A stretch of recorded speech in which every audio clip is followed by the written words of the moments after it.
Lovely greetings to everyone and warm welcome.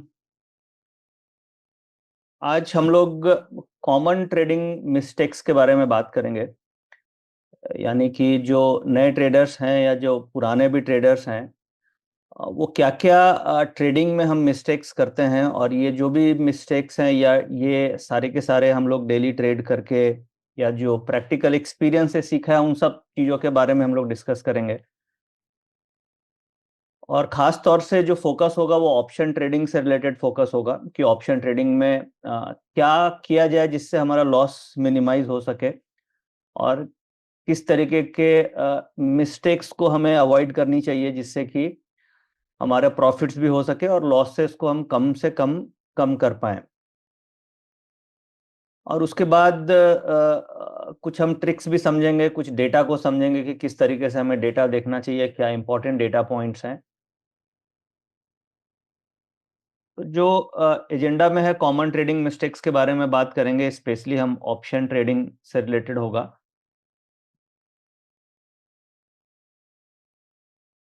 तो जो agenda है उसमें जो जो आज हम बात करने वाले हैं, एक तो जो एक जनरल ट्रेडर या एक मुझे ऐसा लगता है कि एक्सपीरियंस ट्रेडर से भी कई बार कई मिस्टेक्स हो सकती है ऑप्शन ट्रेडिंग में। तो वो क्या-क्या चीज़ें हैं अ, जिस पे हमें ध्यान रखना चाहिए, उसमें हम कुछ एग्जांपल्स लेंगे। जैसे आज का एग्जांपल्स लेंगे कि किस तरीके से हमें आज ट्रेड करना चाहिए था, या लास्ट 4-5 दिनों में किस तरीके से मार्केट में क्या डेटा बन रहे थे, कैसे ट्रेड को अप्रोच करना चाहिए था, कैसे ट्रेड को कॉल साइड या पुट साइड, किस तरीके से ओवरऑल मार्केट के सिनेरियो को देख के चलना है। तो एक तो हो गई कि क्या प्रॉब्लम्स हैं, प्रॉब्लम स्टेटमेंट, और उसके बाद हम हर एक प्रॉब्लम का सॉल्यूशन को ढूँढने की कोशिश करेंगे कि सपोज़ एक प्रॉब्लम एरिया है कि डेटा कहाँ से मिले, तो उसका क्या सॉल्यूशन हो सकता है। दूसरा प्रॉब्लम एरिया है कि टेक्निकल चार्ट्स कई ट्रेडर्स के पास नहीं होते हैं, तो वो हमें कैसे मिल सकते हैं, क्या बेटर सोर्स है। तीसरा प्रॉब्लम एरिया होता है कई बार कि एंट्री हमें कहाँ पे लेनी चाहिए। जैसे मार्केट आज सुबह-सुबह रैली हो रही थी और सुबह आपने देखा होगा कि 1 डेढ़ घंटे में ही मार्केट 200-250 पॉइंट ऊपर चली गई थी। तो उसमें सबसे बड़ी प्रॉब्लम ऑप्शन ट्रेडर को होती है कि एंट्री कैसे हमें ट्रेड में एंटर करना चाहिए। तो उसका क्या सॉल्यूशन होगा, इसके बारे में हम डिस्कस करेंगे।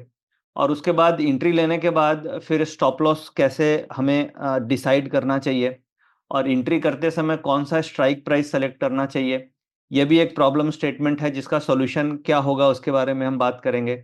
फिर प्रॉफिट बुकिंग के लिए कैसे टारगेट्स हम सेट करें। तो इन सब पॉइंट्स के बारे में बात करेंगे, रिस्क मैनेजमेंट के बारे में बात करेंगे। कुछ ग्रीक्स के बारे में भी बात करेंगे कि जो ऑप्शंस के ग्रीक्स हैं, जैसे थीटा है, वेगा है, डेल्टा है, इनमें क्या इम्पोर्टेंट एंड रेलेवेंट है, और इससे इसे हम अपनी ट्रेडिंग में इम्प्लीमेंट कर सकते हैं। क्या चीज़ें इसमें रेलेवेंट है, क्या इररेलेवेंट है, और ये डेटा सेट आपको कहाँ से मिल सकता है। तो इन सब चीज़ों के बारे में हम बात करेंगे। और अ, फिर फाइनली हम लास्ट में मार्केट आउटलुक समझेंगे कि ऑलरेडी जैसे हम देख रहे हैं कि जनवरी में भी सेलिंग थी, फरवरी में अच्छी खासी सेलिंग हुई है। बजट के आसपास अगर आप लोग टेलीग्राम चैनल में हैं, तो बजट वाले दिन हम लोगों ने हाइलाइट किया था कि सेलर्स काफ़ी एक्टिव हैं, जो 1 फरवरी को बजट आया था उस दिन। और उसके बाद आरबीआई की पॉलिसी आई, उस समय भी जब पॉलिसी चल रही थी तो हम लोगों ने हाइलाइट किया था कि सेलर्स बहुत एक्टिव हो रहे हैं मार्केट में। तो फिर उसका फॉलो ऑन आपने देखा कि फरवरी में सेलिंग बनी। अब ये मार्च में रोलओवर्स हुए हैं, तो रोलओवर्स का डेटा अभी करंट सिचुएशन में क्या है, मोटा-मोटी शॉर्ट साइड रोलओवर्स है, बट 2 दिन से बायर्स एक्टिव है मार्केट में, यानी आज और कल 2 दिन से थोड़ी बाइंग एक्टिविटी दिख रही है। तो उसको समझेंगे कि क्या मार्केट ये बाउंस कितना कर सकता है, और फिर क्या रेजिस्टेंस ज़ोन है, और क्या मार्केट का आउटलुक बन रहा है, और उसे हमें कैसे देखना चाहिए, समझना चाहिए। इन सब चीज़ों के बारे में हम बात करेंगे, और फिर हम लास्ट में क्वेश्चन आंसर लेंगे।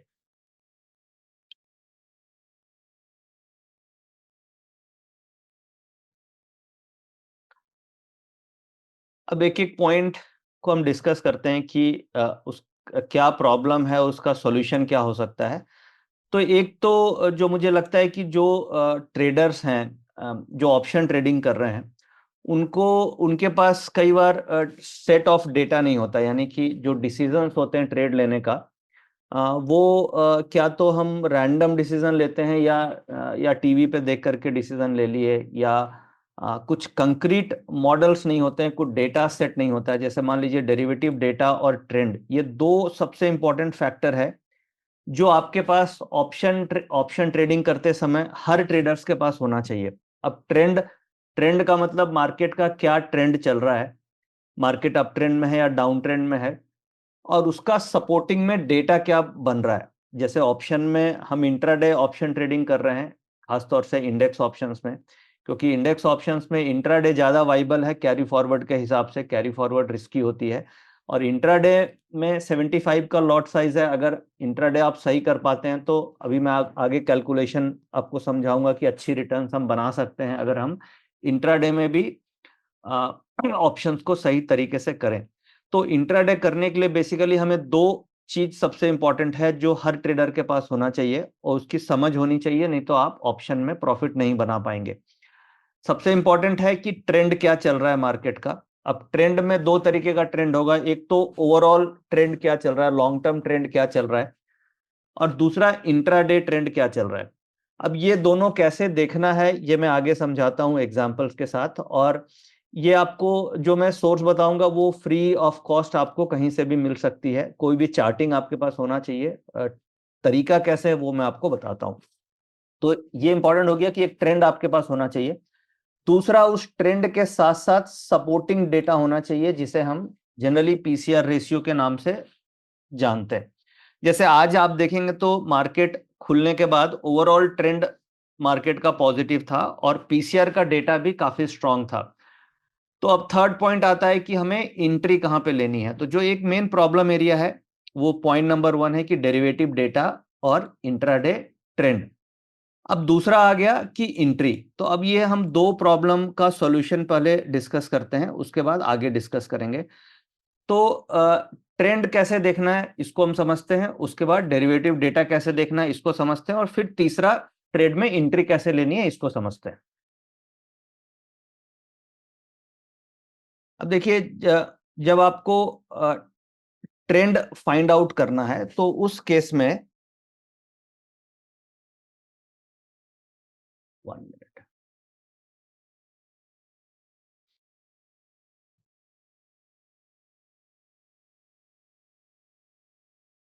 अब देखिए, ट्रेंड ट्रेंड जब हमें फाइंड आउट करना है तो हमें दो ट्रेंड का हमेशा दिमाग में ध्यान रखना चाहिए। एक तो ओवरऑल ट्रेंड क्या मार्केट का चल रहा है, और दूसरा इंट्राडे ट्रेंड क्या चल रहा है मार्केट का।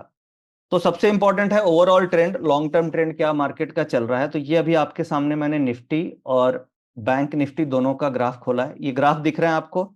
अनुज जी आप हैं तो बता सकते हैं, या आप कमेंट बॉक्स में यस या नो। ग्राफ दिख रहे हैं? ओके, ठीक है।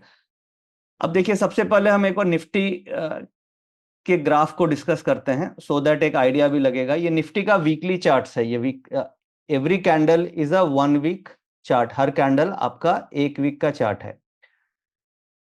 तो इसमें हमें यह ध्यान रखना है कि ये लोअर लोज या हायर हाइज बन रहे हैं, यानी सिंपल, क्योंकि मैंने इसको सिंपल करने की कोशिश करी है, कॉम्प्लेक्स ना हो ताकि आप समझ सकें। तो ये वीकली चार्ट्स है और वीक ऑन वीक आप देख रहे हैं कि प्रीवियस वीक के कंपैरिजन में करंट वीक का लोअर लोस या हायर हाई। हायर हाई का मतलब हो गया कि ये देखिए, ये लो है इसका और ये हाई हो गया अभी जो रनिंग वीक है। अगले वीक का देखेंगे तो this is a high level, फिर उसके अगले वीक का देखेंगे तो ये हाई लेवल हो गया, और फिर अगले वीक का देखेंगे तो ये हाई लेवल हो गया। तो इस तरीके से आप ये देखना है कि ये लोअर लोज बना रहा है वीक ऑन वीक या हायर हाइज बन रहा है। इसके पीछे लॉजिक ये है कि भाई पूरे वीक में जो ट्रेडिंग होती है, अगर मान लीजिए अगले वीक लोअर लोज बन रहा है, यानी कि प्रीवियस वीक से अगला वीक लो जा रहा है, इसका मतलब क्या हुआ कि प्रीवियस वीक में जो भी ओपन इंटरेस्ट बना है या जो भी वॉल्यूम्स हुए हैं या जो भी बायर सेलर ने आपस में ट्रांजैक्शन किए हैं, तो one party is losing and one party is gaining. Because open interest क्या होता है? Open interest is a zero sum game. एक आदमी बाय करता है, दूसरा आदमी सेल करता है। तो अगर पिछले वीक में कोई भी पोजीशंस बनी है और उसका अगला वीक जो नेक्स्ट वीक है वो नीचे की तरफ है, इसका मतलब जो बायर है वो ट्रैप्ड है और जो सेलर है वो विनर है। In that case seller will try to, वो क्या करेगा और नीचे पुश करने की कोशिश करेगा और उस पैनिक में buyer will come and liquidate the positions. तो इसलिए वो लोअर लोस बनते चले जाते हैं। तो अभी आपको सिंपल इतना ही देखना है कि प्रीवियस वीक के कंपैरिजन में क्या हम लोग लोअर लोज बना रहे हैं, हायर हाइज बना रहे हैं। जैसे अगर आप इस सिनेरियो में आएंगे, जैसे यहाँ पे आते हैं, इन सिनेरियो में जैसे ये देखिए, ये सिनेरियो ऐसा है जब हमारा हायर हाइज बन रहे हैं, ये वीकली हायर हाइज बन रहे हैं। तो this is a bullish scenario overall, weekly charts के हिसाब से ये बुलिश सिनेरियो है। अब यहां से आप देखिए ये लोअर लोज बन रहे हैं, तो ये बियरिश सिनेरियो हो गया। बीच में एक ये बाउंस था, again there is a lower lows into the market. तो इससे एक हमारा ये ट्रेंड क्लियर होता है कि अभी करंट सिचुएशन में जो लॉन्ग टर्म ट्रेंड है वो नेगेटिव ट्रेंड चल रहा है, मार्केट में डाउन ट्रेंड चल रहा है। अब डाउन ट्रेंड में हमेशा हमें ये ध्यान रखना चाहिए कि डाउन ट्रेंड में सपोर्ट्स जनरली ब्रेक करते चले जाते हैं और रेसिस्टेंस को मार्केट रेस्पेक्ट देता है। यानी कोई भी डाउन ट्रेंड अगर चल रहा होगा या अप ट्रेंड होगा तो अप ट्रेंड में सपोर्ट, मार्केट सपोर्ट को रेस्पेक्ट देगा और रेसिस्टेंस को ब्रेक करता जाएगा। सिमिलर केस अगर डाउन ट्रेंड है तो मार्केट सपोर्ट को ब्रेक करता जाएगा और रेसिस्टेंस को रेस्पेक्ट देगा। ये एक सिंपल थ्योरी हमें दिमाग में रखनी चाहिए। आइदर इंट्राडे हो या फिर लॉन्ग टर्म चार्ट हो, दोनों में सिमिलर इंटरप्रिटेशन हमारी होगी। तो ये एक हो गया सिंपल वीकली चार्ट देखने का तरीका। और दूसरा इसमें आप और सिंपल करने के लिए ये जो ब्लू लाइन आप देख रहे हैं, ये ब्लू लाइन, ये मैंने 8 वीक की मूविंग एवरेज लगा रखी है, simple moving average, 8 period moving average. तो अब 8 पीरियड मूविंग एवरेज से यानी कि 2 महीने का हो गया, ये 4 वीक और 4 वीक, 8 वीक का हो गया। तो 8 वीक के मूविंग एवरेज के ये नीचे चल रही है। तो इस सिचुएशन में जनरली हम ये मान के चलेंगे कि हम डाउन ट्रेंड में है, क्योंकि मूविंग एवरेज के नीचे भी है और लोअर लोज बन रहे हैं। अब ये मार्केट बाउंस हुआ है तो ये एक टेक्निकल डाउन ट्रेंड का आप बोल सकते हैं कि थोड़ा बाउंस है या शॉर्ट कवरिंग है, और ऊपर थोड़ा बाउंस होने के बाद वापस से सेलिंग आने की पॉसिबिलिटी है, क्योंकि अभी हम डाउन ट्रेंड जो डेटा में दिख रहा है इसके हिसाब से डाउन ट्रेंड है। बाकी फ्लो ऑफ फंड्स अलग हो गया कि एफआईएस का फ्लो वगैरह किस तरीके से चल रहा है। बट करंट सिचुएशन में जब हमें ट्रेंड का आइडिया रखना है एक नए ट्रेडर को या एक पुराना ट्रेडर भी है, उसे ट्रेंड का पता होना चाहिए। तो ट्रेंड जो है वो डाउन ट्रेंड में है। अब ट्रेड कैसे लेना है, इंट्राडे में अगर पॉजिटिव डेटा बन रहा है तो उस केस में हमें बाइंग साइड में थोड़ा कम क्वांटिटी ट्रेड करना चाहिए, अवॉइड करना चाहिए या बचना चाहिए, क्योंकि ओवरऑल अगर डाउन ट्रेंड है तो कभी भी मार्केट टॉप से नीचे की तरफ फिसल सकती है। अगर सपोज कीजिए डाउन ट्रेंड है जैसे अभी हम डेटा में देख रहे हैं, और इंट्राडे का जो डेटा है, पीसीआर का डेटा या फिर चार्ट्स का जो डेटा है, सपोज कीजिए मैं इसी डेटा को इंट्राडे कर देता हूं। जैसे मान लीजिए हमने अभी वीकली तो समझ लिया कि कैसे वीकली हमें देखना है। अब इसी डेटा को मान लीजिए मैं टुडे का डेटा ले लूं और इसमें 15 मिनट का इंट्राडे में जनरली देखना चाहिए हमें, कम से कम 15 मिनट्स का चार्ट है। अब ये देखिए 15 मिनट का सेम मैंने टुडे का चार्ट लगा दिया। तो आप यहाँ पे आप देख सकते हैं कि सुबह खुलने के बाद ये एक तरीके से हायर हाइज बन रहे हैं, हायर हाई बन रहा है, यानी कि यहाँ पे जो पोजीशन बनी वो ट्रैप है, फिर यहाँ पे जो पोजीशन बनी वो ट्रैप है। तो इस तरीके से ये हायर हाई बन रही है। तो ये काइंड ऑफ पॉजिटिव साइन हो गया, और इसको हम कंफर्म करते हैं पीसीआर का डेटा से कि पीसीआर का डेटा क्या बन रहा है। अगर ये पॉजिटिव साइड है तो इसका मतलब ये जो ट्रेंड है ये पॉजिटिव ट्रेंड है।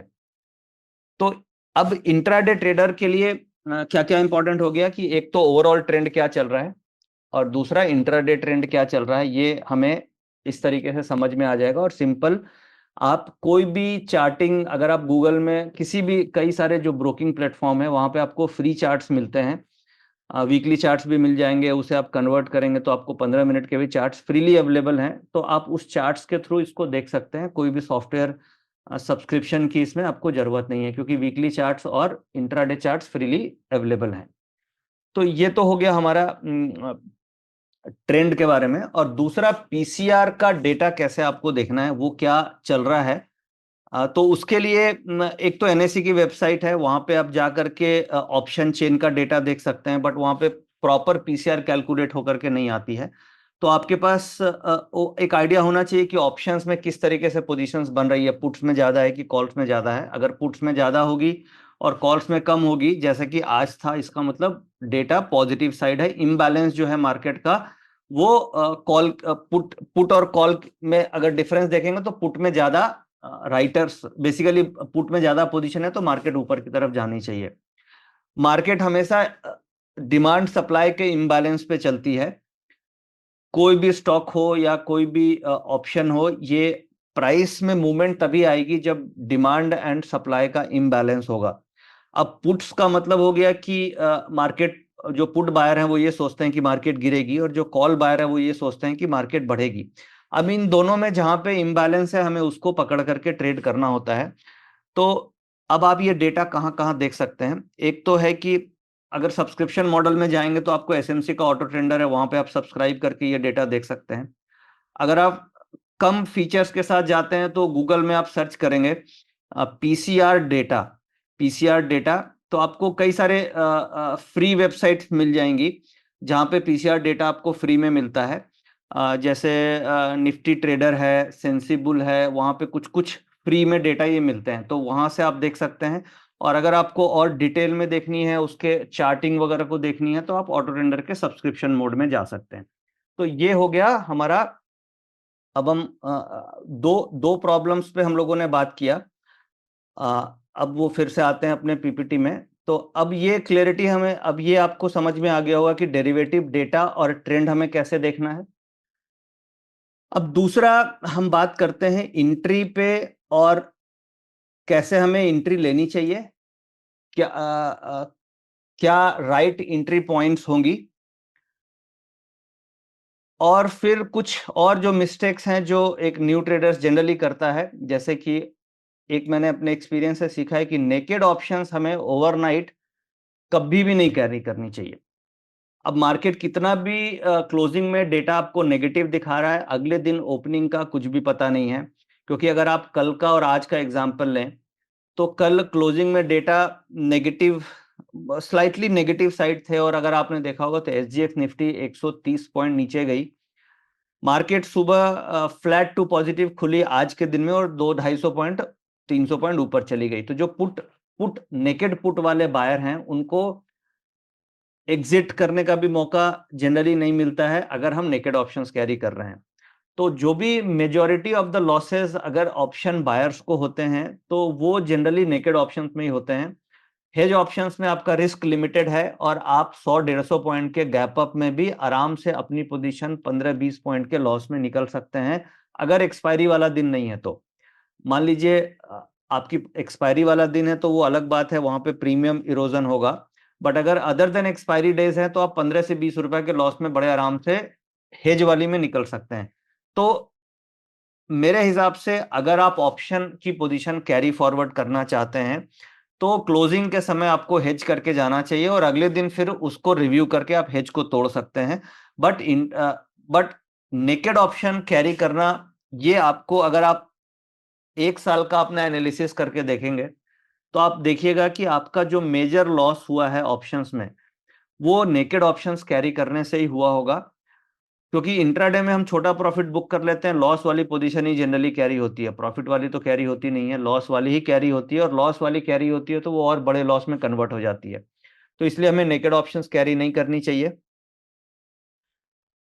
ओवर ट्रेडिंग से हम बच सकते हैं, उसका उसका तरीका क्या है, कैसे बचना है ओवर ट्रेडिंग से? ये बोलना बड़ा आसान है कि हमें ओवर ट्रेडिंग नहीं करनी चाहिए, बट ओवर ट्रेडिंग ना हो इसके लिए हमें क्या फॉलो करें जिससे हम ओवर ट्रेडिंग नहीं करें, वो अभी मैं डिस्कस करूंगा पॉइंट नंबर 2 में। Emotional entry and wrong entry, ये मैं अभी एग्जांपल के साथ डिस्कस करता हूं। बट ओवर ट्रेडिंग जनरली एक इमोशनल इंबैलेंस है जो हम लोग कर लेते हैं कई बार लॉस को कवर करने के लिए। बट ओवर ट्रेडिंग ना हो इसका क्या तरीका है, इसके लिए अभी हम डिस्कस करते हैं।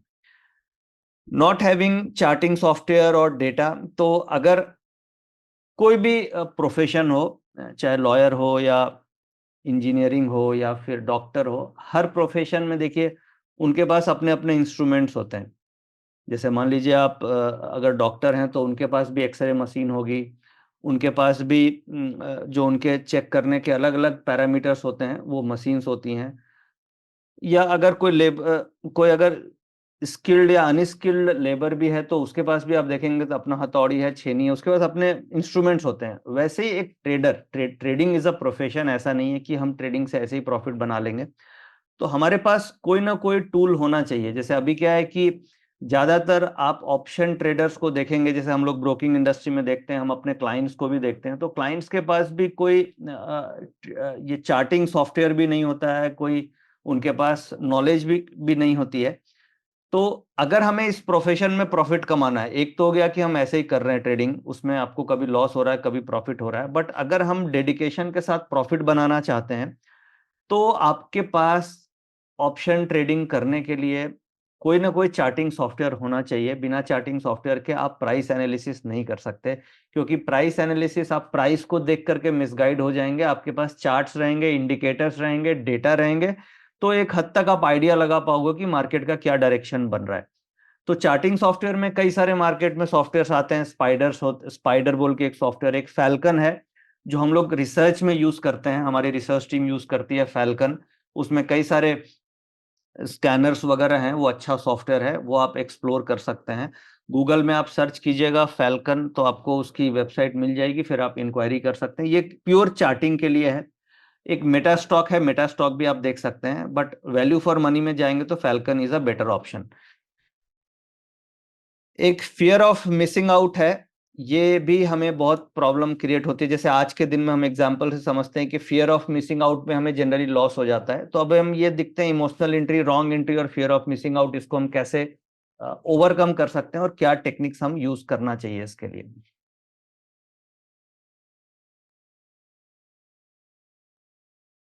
अभी देखिए, जैसे हम बात कर रहे हैं अभी एंट्री पे ही। अब जैसे ये देखिए आज का ग्राफ है, और आज अगर आप देखेंगे तो मार्केट ये खुली सुबह 9:15 की मार्केट है। और फिर मान लीजिए मार्केट खुल के अगर आपने देखा होगा तो करीब करीब मार्केट 11 बजे तक आप देखेंगे तो ये लेवल के आसपास थी। करीब करीब मार्केट ओपनिंग के बाद 200 पॉइंट ऊपर हो चुकी थी। अब हम बात कर रहे हैं कि फियर ऑफ मिसिंग की, कि लग रहा था कि ट्रेड मिस हो गया, मार्केट 200 पॉइंट 250 पॉइंट मूव कर गई, क्या करें।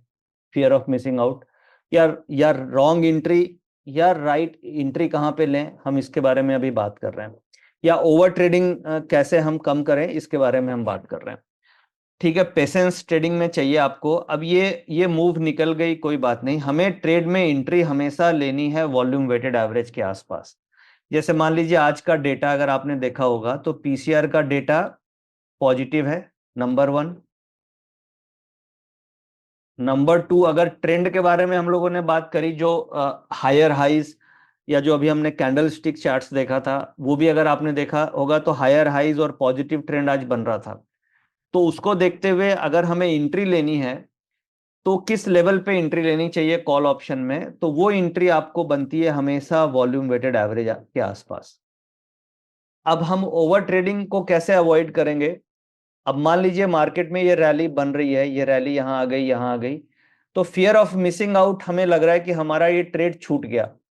अब इस लेवल पे अगर आपने ऑप्शंस एंट्री की होती तो जो मार्केट में ये 100 पॉइंट की करेक्शन आई टॉप से वी वैप तक, इसके बीच में अगर आपने देखा होगा तो 70-80 रुपया एट द मनी कॉल टूट गई थी, 80-90 रुपीज एट द मनी। यानी कि अगर उस समय मार्केट में अगर आपने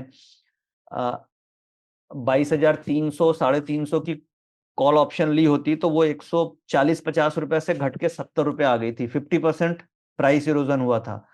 तो अगर हम एंट्री में गलती करेंगे, यानी कि फियर ऑफ मिसिंग आउट को अवॉइड करते हुए, इसमें हमें क्या फॉलो करना है कि हमें वेट करना है, और एंट्री हमें तभी करनी है जब हमें वीवैप के आसपास मार्केट में रिजेक्शन दिखे। तो जैसे ये पॉइंट पे देखिए वीवैप पे आपको रिजेक्शन दिख रहा है, और यहाँ पे आप अगर कॉल लेते तो ठीक है, थोड़ा पैसा मिलता, 10-15-20 रुपए मिलते, बट आपका एंट्री सही होती, आपका स्टॉप लॉस छोटा होता, और ट्रेड को आप कंफर्टेबली होल्ड कर पाते क्योंकि आपका स्टॉप लॉस छोटा होता। और ये वीवैप के नीचे आप थोड़ा नीचे कहीं भी स्टॉप लॉस लगा करके ट्रेड ले सकते हैं। अब जैसे वीवैप के नीचे देखेंगे तो ये स्विंग है, स्विंग लो, ये दिस इज अ स्विंग, तो वीवैप के आसपास अगर आप ले रहे हैं तो this is your stop loss.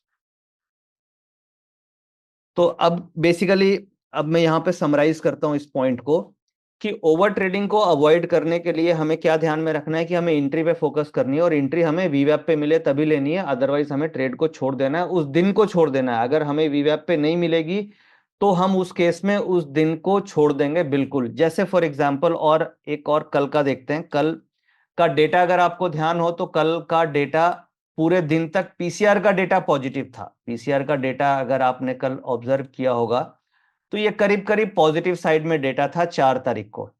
अब ये देखिए 4 तारीख को, 4 तारीख का हम एग्जाम्पल समझते हैं। यहाँ पे ये मार्केट खुली और 10-11 बजे तक मार्केट में रैली आ गई थी कल, फिर ये मार्केट में रैली बन गई। अब अगर मुझे फियर ऑफ मिसिंग आउट होगा तो मैं क्या करूंगा, इस लेवल पे ट्रेड ले लूंगा या इस लेवल पे ट्रेड ले लूंगा, या अगर ओवर ट्रेडिंग कर रहे हैं तो हम इस लेवल पे रॉन्ग एंट्री होगी मेरी।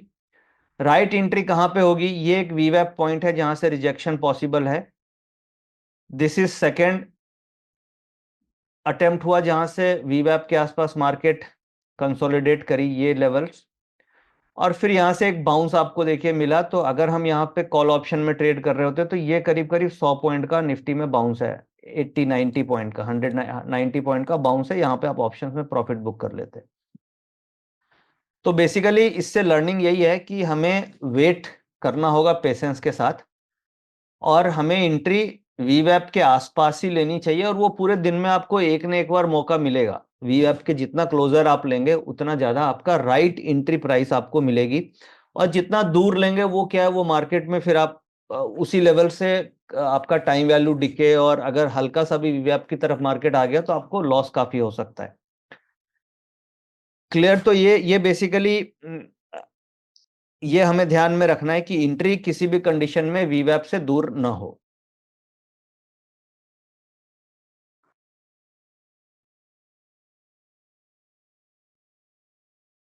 तो अब हम इस स्लाइड में हमें ये क्या क्या समझ में आ गया। एक तो हमें डेरिवेटिव डेटा को देखना है, हमें टूल चाहिए एज अ न्यू ट्रेडर, और ट्रेंड के लिए 2 ट्रेंड हमने समझा, एक तो वीकली और एक इंट्राडे ट्रेंड। दूसरा, इमोशनल एंट्री अवॉइड करेंगे, रॉन्ग एंट्री अवॉइड करेंगे, उसके लिए आपको वीवैप पे एंट्री लेनी चाहिए। अगर नहीं मिलता है तो वेट एंड वॉच, पूरे दिन में कभी ना कभी मिलेगा, हो सकता है 130 मिले, हो सकता है आपको 230 मिले, बट आपको जनरली मिलता है 20-22 ट्रेडिंग सेशन में। 15-16 ट्रेडिंग सेशन ऐसे होंगे जब आपको मार्केट वीवैप के आसपास एंट्री देगी। उसका भी लॉजिक है, कई सारे ऐसे ट्रेडर्स होते हैं उनका रूल होता है कि हमें एंट्री, बड़े ट्रेडर्स जैसे एफआईज हैं, डीआईज हैं, डीआईज को तो म्यूचुअल फंड्स में इसमें अलाउड नहीं है, एफएनओ में, बट जो बड़े फंड्स हैं उनका ये होता है कि हमें एंट्री जो ट्रेड में लेना है वो ट्रेंड के साथ वीवैप के आसपास एंट्री लेना है, ये उनका मैंडेट होता है। तो इसलिए मार्केट में कई बार क्या होता है, बाउंस होने के बाद वो वीवैप की तरफ आके अचानक से आपको देखिएगा कि मार्केट में बाउंस देखने को मिलता है। म्यूचुअल फंड्स का भी आप देखेंगे तो उनका भी कुछ ऐसा रूल है कि अगर उनको स्टॉक्स को बाइंग करनी है तो वीवैप के आसपास बाइंग के कुछ ऐसे रूल्स हैं, बट एफआईस में भी उनके अपने इंटरनल मैंडेट्स होते हैं कि वीवैप पे एंट्री करने के रूल्स होते हैं। तो जिसके कारण हम देखते हैं कि वीवैप से मार्केट में बाउंस मिलता है, और वीवैप is a volume weighted average price. तो ये काफी इंपॉर्टेंट है, हम लोगों ने कई बार डिस्कस भी किया है व्हाट इज वीवैप। ओवरनाइट कैरी हमें नहीं करना चाहिए। ओवर ट्रेडिंग हम कैसे अवॉइड करेंगे समझ में आ गया। चार्टिंग टूल फैल्कन को आप स्टडी कर सकते हैं, और फियर ऑफ मिसिंग आउट के लिए बेस्ट तरीका है कि आप एंट्री करें, कोशिश कि वीवैप पे हमें मिले।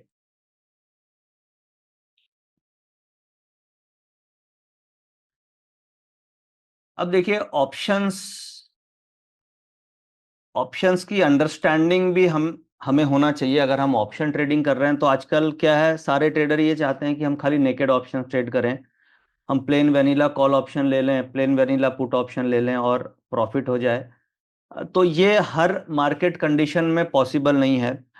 आपको ऑप्शंस में प्रॉफिट बनाने के लिए आपको स्प्रेड्स का भी नॉलेज होना चाहिए, जैसे बुल स्प्रेड्स हैं, बियर स्प्रेड्स हैं। कई बार हम लोग टेलीग्राम चैनल पे वोटिंग करते हैं, पोल करते हैं, और उसमें ये पूछते हैं कि आप कितने ऐसे ट्रेडर्स हैं जो नेकेड ऑप्शंस करते हैं, कितने ऐसे ट्रेडर्स हैं जो प्रीफर करते हैं नेकेड ऑप्शंस, और हेज ऑप्शंस आप बिल्कुल पसंद नहीं करते हैं।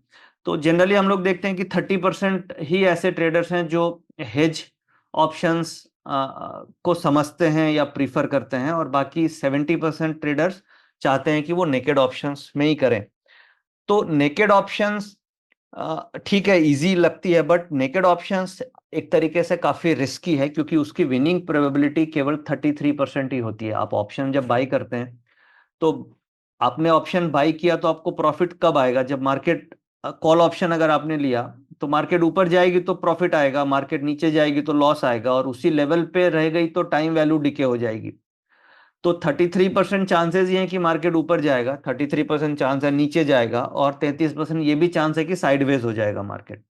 तो ऑप्शन बायर का विनिंग प्रोबेबिलिटी इज ओनली 33% अगर आप नेकेड ऑप्शंस ले रहे हैं। तो अगर आप सपोज कीजिए स्प्रेड ले रहे हैं, फॉर एग्जांपल हेजिंग वाला स्ट्रेटजी कर रहे हैं, तो आपकी विनिंग परसेंटेज 67% हो गई। कैसे हो गई?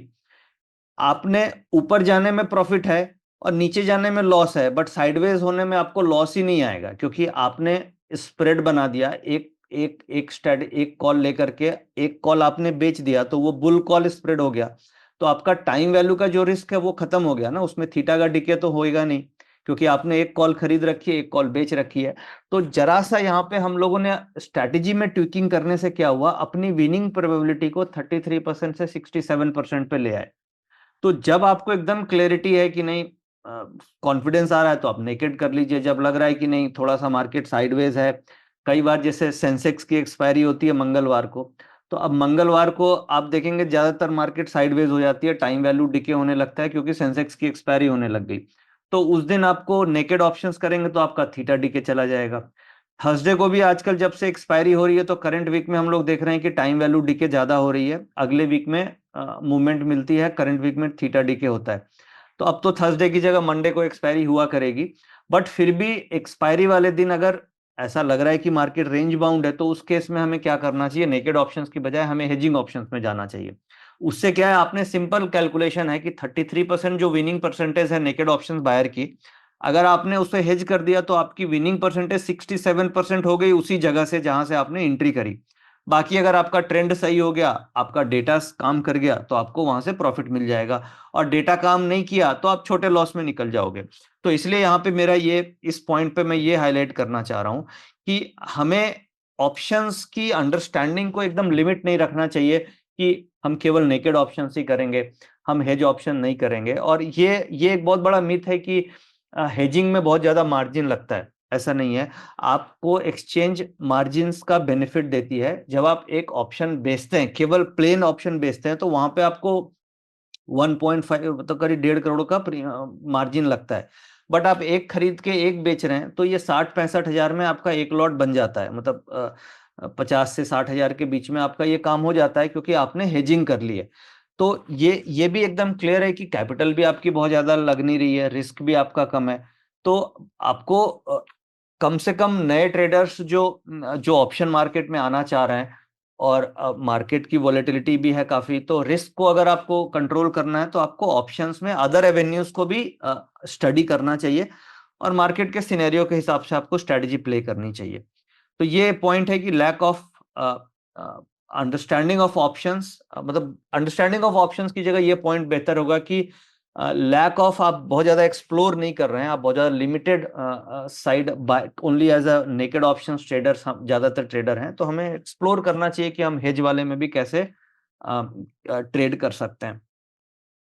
अब जैसे एक और पॉइंट है, chasing after the cheap options, यानी बहुत सस्ती ऑप्शंस के पीछे भी एक्सपायरी वाले दिन, खास तौर से जैसे मान लीजिए जिस दिन एक्सपायरी है उस दिन बहुत सारे ट्रेडर्स को लगता है कि 5-6 रुपए वाली कॉल ऑप्शन है या 5-6 रुपए वाली पुट ऑप्शन है, इसको हम खरीद लेते हैं।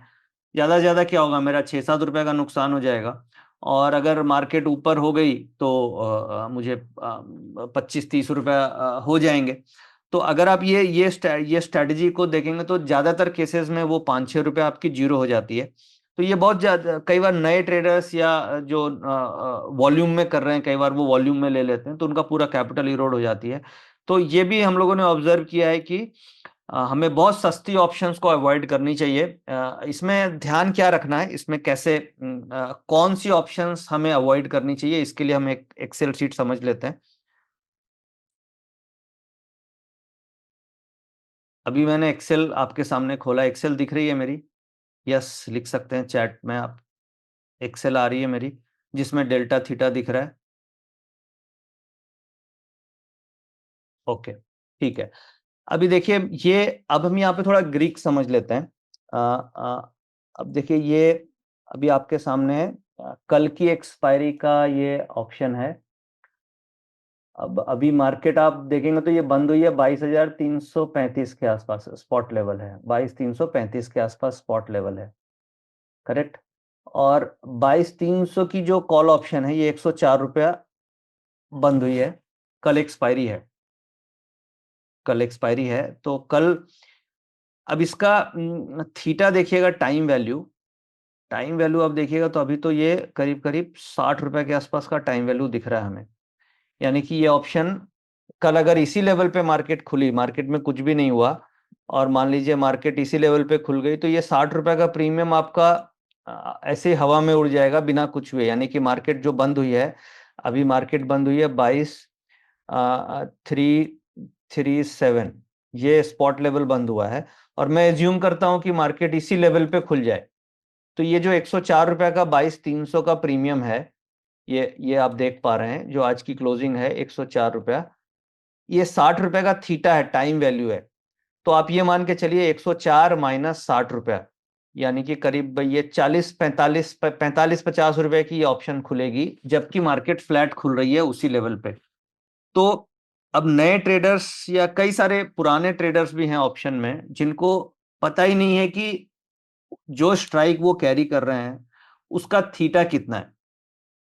अब जैसे मान लीजिए मार्केट कल कल मार्केट मान लीजिए 50 पॉइंट ऊपर खुलती है, फॉर एग्जांपल अगर वो कॉल लेके जा रहे हैं 50 पॉइंट ऊपर खुलेगी, तो आपकी ये वाली कॉल कितनी ऊपर खुलेगी, ये पता चलेगा हमें डेल्टा से। डेल्टा कितना है? 0.60 अगर डेल्टा है, यानी 60 पैसे डेल्टा है।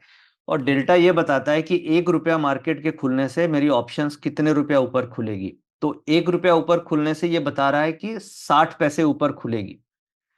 तो 50 पॉइंट ऊपर खुलने, 50 रुपया ऊपर निफ्टी खुलेगी, तो आपकी 22,300 वाली कितनी ऊपर खुलेगी? करीब 30 रुपया, 30 रुपया ऊपर खुलेगी। और उसका थीटा कितना है? 60 रुपया।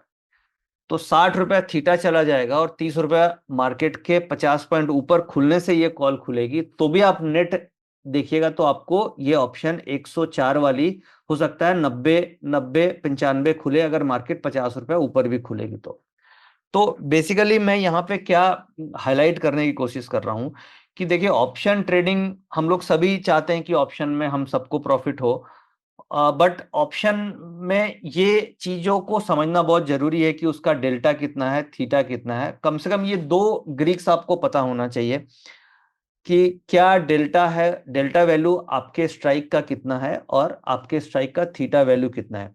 अब ये आपको मिलेगा कैसे? तो एक तो तरीका है कि गूगल में आप सर्च कीजिए option calculator, black Scholtz model option calculator, और वहां पे आप कैलकुलेट कर सकते हैं अपने ऑप्शंस का थीटा वैल्यू और डेल्टा वैल्यू। दूसरा तरीका है कि ऑटो ट्रेंडर के अंदर हम लोगों ने ये डाला हुआ है कि क्या डेल्टा है, क्या थीटा है, क्या वेगा है। अगर जो ऑटो ट्रेंडर के सब्सक्राइबर हैं इस मीटिंग में, तो वो वहां पे जाकर के आप देख सकते हैं कि क्या डेल्टा क्या थीटा चल रहा है। और अदरवाइज आप गूगल में एक्सप्लोर कर सकते हैं कि अगर कहीं से आपको फ्री सोर्स से मिलता है तो आप थीटा और डेल्टा देख सकते हैं। बट इंपॉर्टेंट ये है कि अगर आप ऑप्शन ट्रेडिंग कर रहे हैं, और मुझे लगा कि बहुत सारे ऐसे ट्रेडर्स हैं जो ऑप्शन ट्रेड कर रहे हैं बट वो इन फैक्टर्स पे फोकस नहीं करते हैं कि हमें डेल्टा और थीटा देखना चाहिए कि नहीं। अब ये तो प्रॉब्लम है, इसका सॉल्यूशन क्या हो सकता है, नेक्स्ट इसका बेटर क्या है? अब सपोज कीजिए मुझे मैं इसमें क्या करता, अब हम आ जाते हैं यहाँ पे अगले वीक वाली ऑप्शंस में, जो नेक्स्ट वीक की है, जिसकी एक्सपायरी आएगी अगले वीक में, तो कल थर्सडे है, अगले थर्सडे की जो एक्सपायरी आएगी उसकी एक बार ऑप्शंस देख लेते हैं कि उसमें थीटा कितना किसमें है। अब ये देखिए, अगर मैं 22,400, मान लीजिए अगर हम 22,300 की अभी देख रहे थे, करंट वीक वाली तो 103 की थी, अगले वीक की 22,400 वाली कितने की आ रही है? 162 की आ रही है। और ये 12 रुपया थीटा है इसका, केवल 12 रुपया, only 12 rupees. Whereas 22,300 current week वाली का थीटा 60 रुपए है।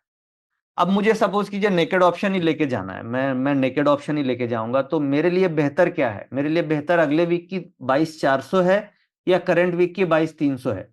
अब आप मन में ही आंसर दीजिए, या आप चैट में लिख सकते हैं कि अगर मुझे ऑप्शन ट्रेड करना है और कॉल ऑप्शन लेके जाना है, तो मेरे लिए बेहतर क्या है? 22,400 अगले वीक की लेके जाना या करंट वीक की 22,300 लेके जाना?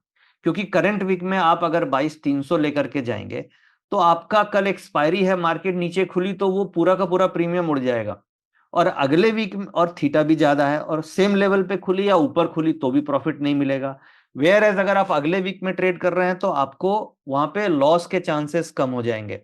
तो जैसे कि चैट रूम में मैं देख पा रहा हूं कि ज्यादातर आंसर्स यही आ रहे हैं कि अगले वीक वाली।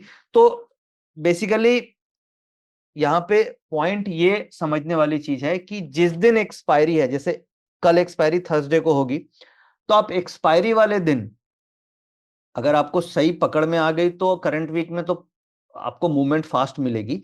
बट अगर आप एक्सपायरी के एक दिन पहले ट्रेड कर रहे हैं और थीटा डिके से बचना है या कैरी फॉरवर्ड कर रहे हैं, तो आपको हमेशा अगले वीक में करना चाहिए। उसका लॉजिक क्लियर है कि थीटा को हमें बचाना है और थीटा वैल्यू ही सबसे बड़ा एनिमी है option buyer point of view से।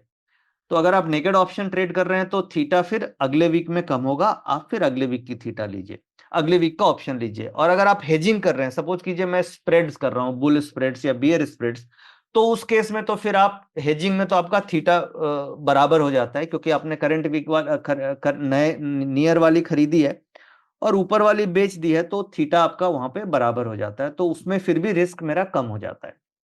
तो हर ट्रेडर को, नया हो पुराना हो, उसको ये हर समय पता होना चाहिए कि जो मैं स्ट्राइक खरीद रहा हूं उसका डेल्टा और थीटा कितना है। अब एक और यहां पे बहुत अच्छी चीज समझने की है, वो स्ट्राइक सिलेक्शन में है, जो एक प्रॉब्लम एरिया है हर हर ट्रेडर के साथ, कि हमें कौन सी स्ट्राइक पकड़नी चाहिए मार्केट में। अब जैसे मान लीजिए आप बोलोगे 22,300 की तो 220 रुपए प्रीमियम है, प्रीमियम ही बहुत ज्यादा है, तो इतने प्रीमियम वाली ऑप्शंस तो खरीदने में डर लगता है। तो ठीक है, इंट्राडे में तो आपके कंट्रोल में है प्रीमियम, क्योंकि आप इंट्राडे कर रहे हैं तो आपके सामने प्रीमियम ऊपर नीचे हो रहा है। बट ये है कि बड़े प्रीमियम में डरने की बजाय हमें क्या देखना चाहिए, ये रिलेवेंट है। अब हमें ये देखना चाहिए कि सबसे इंपॉर्टेंट है यहां ये देखना चाहिए कि कितना स्टॉप लॉस मैं बर्दाश्त कर सकता हूं। सपोज कीजिए आप ऑप्शन में ट्रेड करते समय, जब भी ट्रेड आप लें, आप सबसे पहले ये देखिए कि मेरी पॉकेट कितना स्टॉप लॉस अलाउ करती है। सपोज कीजिए मैं मानता हूं, बड़ी अच्छी चीज है, ध्यान से सुनिएगा। जब भी आप ऑप्शन का ट्रेड लें, आप ये डिसाइड करो कि मैं वर्स्ट केस में 20 रुपए से ज्यादा का लॉस नहीं दे सकता। वर्स्ट केस में मैं 20 पॉइंट से ज्यादा का लॉस देने की मेरी हिम्मत नहीं है। ये जो भी पॉइंट है, 20 है, 25 है, 30 है, उसके हिसाब से आप स्ट्राइक प्राइस सेलेक्ट कैसे करेंगे। मैंने यहाँ पे एज्यूम किया कि 20 पॉइंट से ज्यादा मुझे लॉस देना नहीं है, ठीक है। और मैं वॉल्यूम वेटेड एवरेज के आसपास एंट्री करने की कोशिश करता हूँ, वीवैप के आसपास। और मान लीजिए वीवैप है मार्केट का 22,330, फॉर एग्जांपल एक लेते हैं, 22,330 है, ये वीवैप है, ये वीवैप हो गया हमारा, ठीक है। अब मैं 20 रुपए का स्टॉप लॉस लूंगा और मान लीजिए 22। अब ये देखिए, अगर मैं 22,500 की कॉल ऑप्शन लेता हूं, जैसे मान लीजिए अगर मैं 22,500 की कॉल ऑप्शन पे बेट करता हूं 118 रुपए पे, और इसका डेल्टा कितना है? 38 रुपए, ठीक है। अगर मार्केट 50 पॉइंट रिवर्स हो जाए, जैसे मैंने मान लिया यहां पे वीवैप पे ट्रेड ले लिया, ठीक है, और मार्केट मेरे अगेंस्ट चली गई 50 पॉइंट, तो मेरी ऑप्शन कितने पॉइंट से टूट जाएगी? ये हम कैसे कैलकुलेट करेंगे? डेल्टा मल्टीप्लाइड बाई 50 पॉइंट, यानी कि 20 रुपया से मेरी ये ऑप्शन ये टूट जाएगी अगर निफ्टी 50 पॉइंट चली जाती है नीचे वीवैप से, या जिस लेवल पे मैं एंट्री कर रहा हूं। तो एक तो तरीका हो गया कि आप 22,500 की स्ट्राइक ले लें, और मार्केट अगर 50 पॉइंट रिवर्स चली गई तो आपका ये स्टॉप लॉस ट्रिगर हो जाएगा। तो आपको इससे फायदा क्या होगा कि आपको फ्यूचर के लेवल्स का भी आइडिया हो जाएगा कि किस लेवल के नीचे ब्रेक करेगा तो मेरा ये स्टॉप लॉस ट्रिगर हो सकता है। दूसरा, जनरली मैं कैसे करता हूं, एक मैं ये भी सेफ्टी पॉइंट ऑफ व्यू से मैं क्या करता हूं कि यहां पे हम ये डेल्टा सेलेक्ट करते हैं, 22,500 की जगह हम 22,600 की डेल्टा लेते हैं। इसका 0.3 डेल्टा है, 0.3 डेल्टा है। अब आप देखिए मार्केट अगर सपोज कि ये 70 पॉइंट चली जाती है रिवर्स, और इसका डेल्टा कितना है 0.29, कौन सी स्ट्राइक, ये है 22,600 की स्ट्राइक, 22,600 की स्ट्राइक। मार्केट अगर 70 पॉइंट गिरेगी तो डेल्टा मल्टीप्लाइड बाई फॉल, तो देखिए 21 पॉइंट गिरेगा। आपकी जो ऑप्शन है 22,600 वाली, अगर मार्केट 70 पॉइंट आपके रिवर्स चली गई तो आपका ये स्टॉप लॉस ट्रिगर हो जाएगा 20-21 पॉइंट का। अब यहां पे फायदा क्या होता है कि मार्केट कई बार 25, 30, 35 पॉइंट हमारे एंट्री से रिवर्स चली गई तो वहां पे समझ में आ जाता है कि यार ट्रेड गलत ले लिया, ये वीवैप से रिजेक्शन आ गया, ये सही ट्रेड नहीं है, इसमें गड़बड़ हो गई। तो उस केस में हम क्या कर सकते हैं कि 70 पॉइंट के जगह हम 30 पॉइंट पे ही लॉस में निकल जाएंगे, हमारा 8-9 पॉइंट का ही लॉस लगेगा, और दोबारा फिर मौका मिलेगा दोबारा एंट्री कर लेंगे। तो छोटे लॉस पे हम निकल सकते हैं अगर हम, एक जी बिजनेस का फोनो आ गया सर, मैं फोनो ले लेता हूं, फिर मैं फिर से करता हूं। हेलो। हेलो। हाँ जी सर, कनेक्ट कर दीजिए। Hello. Hello. Hello. Hello. Hello. Hello. फिर से आएगा, 1 मिनट में बस फोनो ले लेता हूँ सर।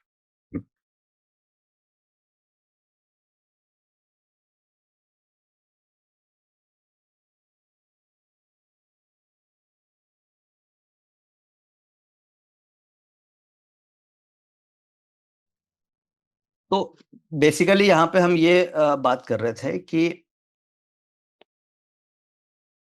हमें, अगर हम सपोज कीजिए ऐड द मनी करेंगे तो ऐड द मनी में 60-70 पॉइंट का फॉल होते ही जिसका डेल्टा ऐड द मनी अगर आप देखेंगे तो 0.48 है, 0.52 है, तो 60-70 पॉइंट मार्केट के गिरते ये 30-35 पॉइंट गिर जाएगी और आपको मौका नहीं मिलेगा। और अगर सही डायरेक्शन हुआ तो करंट वोलेटिलिटी में मार्केट में आप 100 पॉइंट का भी बाउंस मिल जाता है, तो उस केस में आपको 30-35 पॉइंट का प्रॉफिट मिलता है। तो बेसिकली स्ट्राइक सिलेक्शन के लिए सेफ्टी अगर हम देख रहे हैं तो हमें वैसे स्ट्राइक लेनी चाहिए जिसका डेल्टा 0.3 से लेके 0.29 की, मतलब बेसिकली 0.3 के आसपास है। तो इसमें डेल्टा में फायदा क्या होगा कि अगर ट्रेड रिवर्स गया तो आप बहुत छोटे लॉस में 10-12 पॉइंट के लॉस में निकल पाएंगे, और ट्रेड सही हो गया तो आपको 25-30 पॉइंट इस डेल्टा पे भी प्रॉफिट मिल जाएगा। तो लॉस मेरा छोटा होगा, प्रॉफिट मेरा बड़ा होगा, तो हम प्रॉफिट को एकुमुलेट कर पाएंगे। तो बेसिकली ये सब चीजें आपको कैसे समझ में आएगी, जब आपके पास डेल्टा होगा, जब आपके पास थीटा होगा। तो हर नए या पुराने ट्रेडर्स के पास इसका डेटा होना बहुत जरूरी है, जो कि ऑटो ट्रेडर में है, वहां पे आप देख सकते हैं, और अदरवाइज आप फ्री सोर्स गूगल में ढूंढ सकते हैं जहां से आपको ये डेटा मिल जाए, बट ये काफी रेलेवेंट डेटा पॉइंट है। अब हम नेक्स्ट पॉइंट पे आते हैं।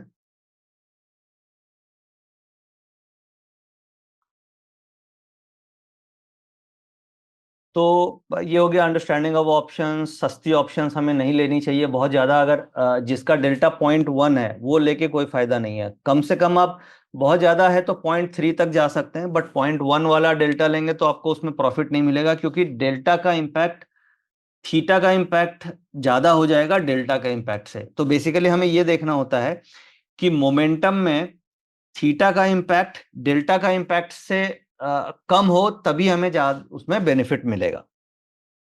Hello Nitin sir. हाँ हाँ, कनेक्ट कर दीजिए सर। ओके।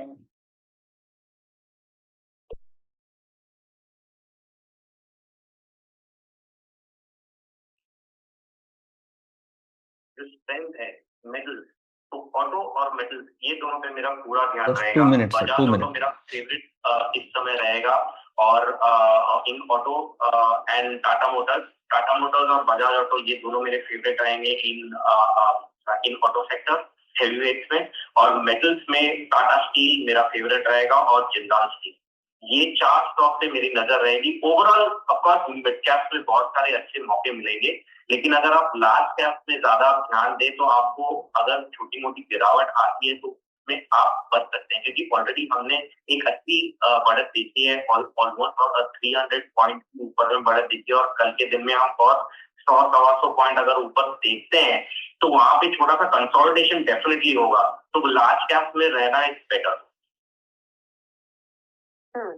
इसमें से किसी स्टॉक पर स्टॉप लॉस का टारगेट सजेस्ट करेंगे आप कल के लिए? Bajaj auto, let me give you Bajaj auto. Bajaj auto में स्टॉप लॉस बहुत ही छोटा है, बिकॉज अभी तक ये इतना ज्यादा बाउंस नहीं किया है, लेकिन जो high top high bottom formation बनना शुरू हुआ है उसके अंदर जो स्टॉप लॉस बनता है वो है 7365।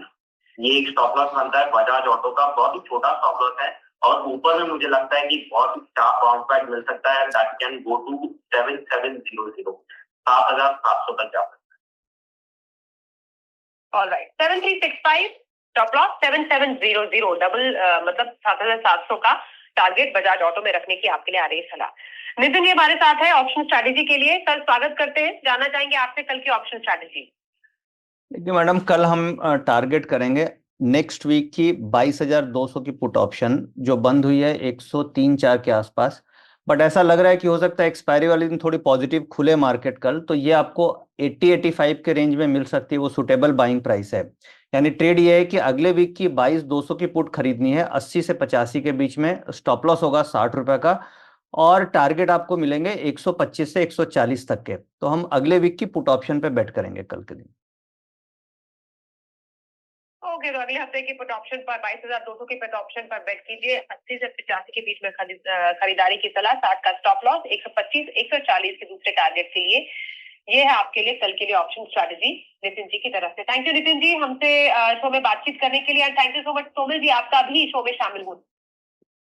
देखिए मैंने ये 22,200 की अगले वीक की पुट ऑप्शंस क्यों ली, ये मार्केट अभी चल रहा है, आज मोमेंटम 2 दिन से पॉजिटिव मोमेंटम है, तो कल वीकली एक्सपायरी है, हो सकता है मार्केट में कल भी पॉजिटिव मोमेंटम रहे, क्योंकि पुट में प्रीमियम्स टूटे हैं काफी ज्यादा 2 दिनों में।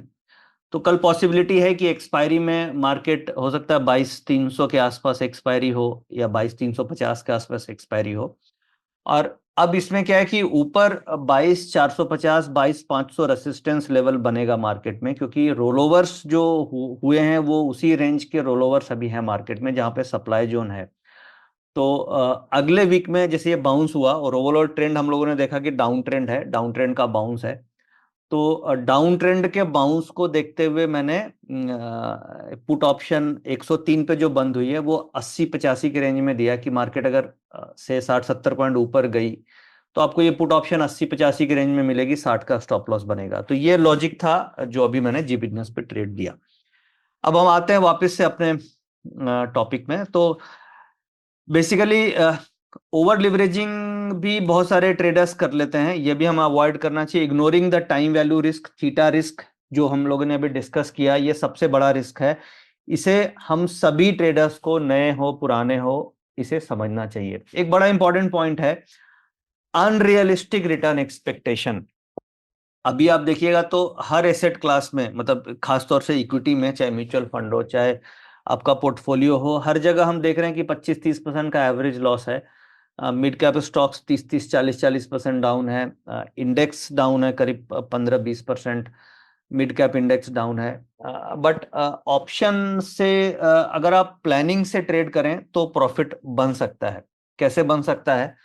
मतलब ऑप्शन में जैसे मान लीजिए, बड़ा सिंपल तरीका है, 75 शेयर का लॉट है, 75 शेयर का लॉट साइज है, और मान लीजिए हम हर वीक 25 पॉइंट प्रॉफिट बना पाते हैं, 25 पॉइंट आप प्रॉफिट बना पाते हैं, और पूरे महीने में आप 100 पॉइंट प्रॉफिट बना पाते हैं। 100 पॉइंट यानी कि 100 पॉइंट प्रॉफिट पूरे महीने में बनाते हैं, तो 12 महीने हुए तो 1200 पॉइंट बनेंगे नहीं, क्योंकि किसी महीने में लॉस भी हो सकता है।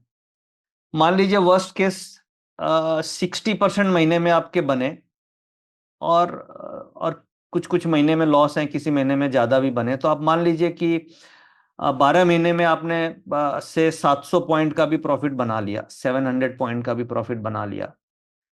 और आप अगर 75 शेयर से ट्रेड कर रहे हैं, 75 इंटू 700, यानी कि करीब 50-52 हजार का प्रॉफिट हुआ आपका। और एक लॉट पे आपकी कैपिटल कितनी लगेगी? अगर हम कम 20-25 हजार की कैपिटल लगती है अगर हम नेकेड ऑप्शंस कर रहे हैं तो, और अगर हेज ऑप्शंस कर रहे हैं तो आपकी कैपिटल लग रही है 50-55 हजार की। तो भी आप मानेंगे तो आपका 100%, और इसमें ब्रोकरेज खर्चे वर्चे निकाल भी देंगे तो भी आप 40-50% की रिटर्न ऑप्शन से बना सकते हैं।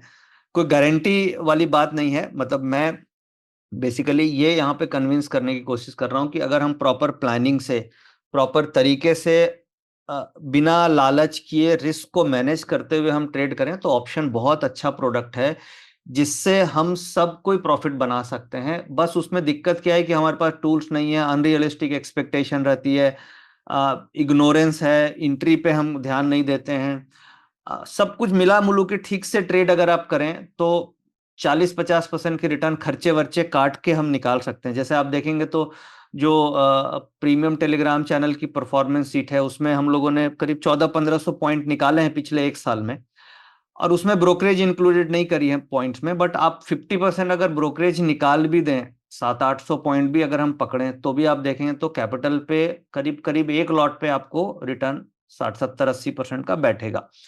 तो प्लानिंग के साथ आप करेंगे तो ऑप्शन में पैसा बन सकता है। बस यही है कि जब ट्रेड नहीं समझ में आ रहा है तो ट्रेड नहीं लेना है या छोटा लॉस के साथ हमें निकलना है। तो अनरियलिस्टिक एक्सपेक्टेशन हमें अवॉइड करनी होगी, यानी कि हम अगर ऐसा सोचेंगे कि हमें साल में 200% मिल जाए तो वो पॉसिबल नहीं है। हाँ, ये है कि 40-50% तक अगर हम प्लानिंग से काम करेंगे तो पॉसिबल है कि बनाया जा सकता है। कोई श्योर शॉट नहीं है कि नहीं बन ही जाएगा, लॉस भी हो सकता है, बट ये है कि बनाया जा सकता है, ये कोई इम्पॉसिबल टास्क नहीं है।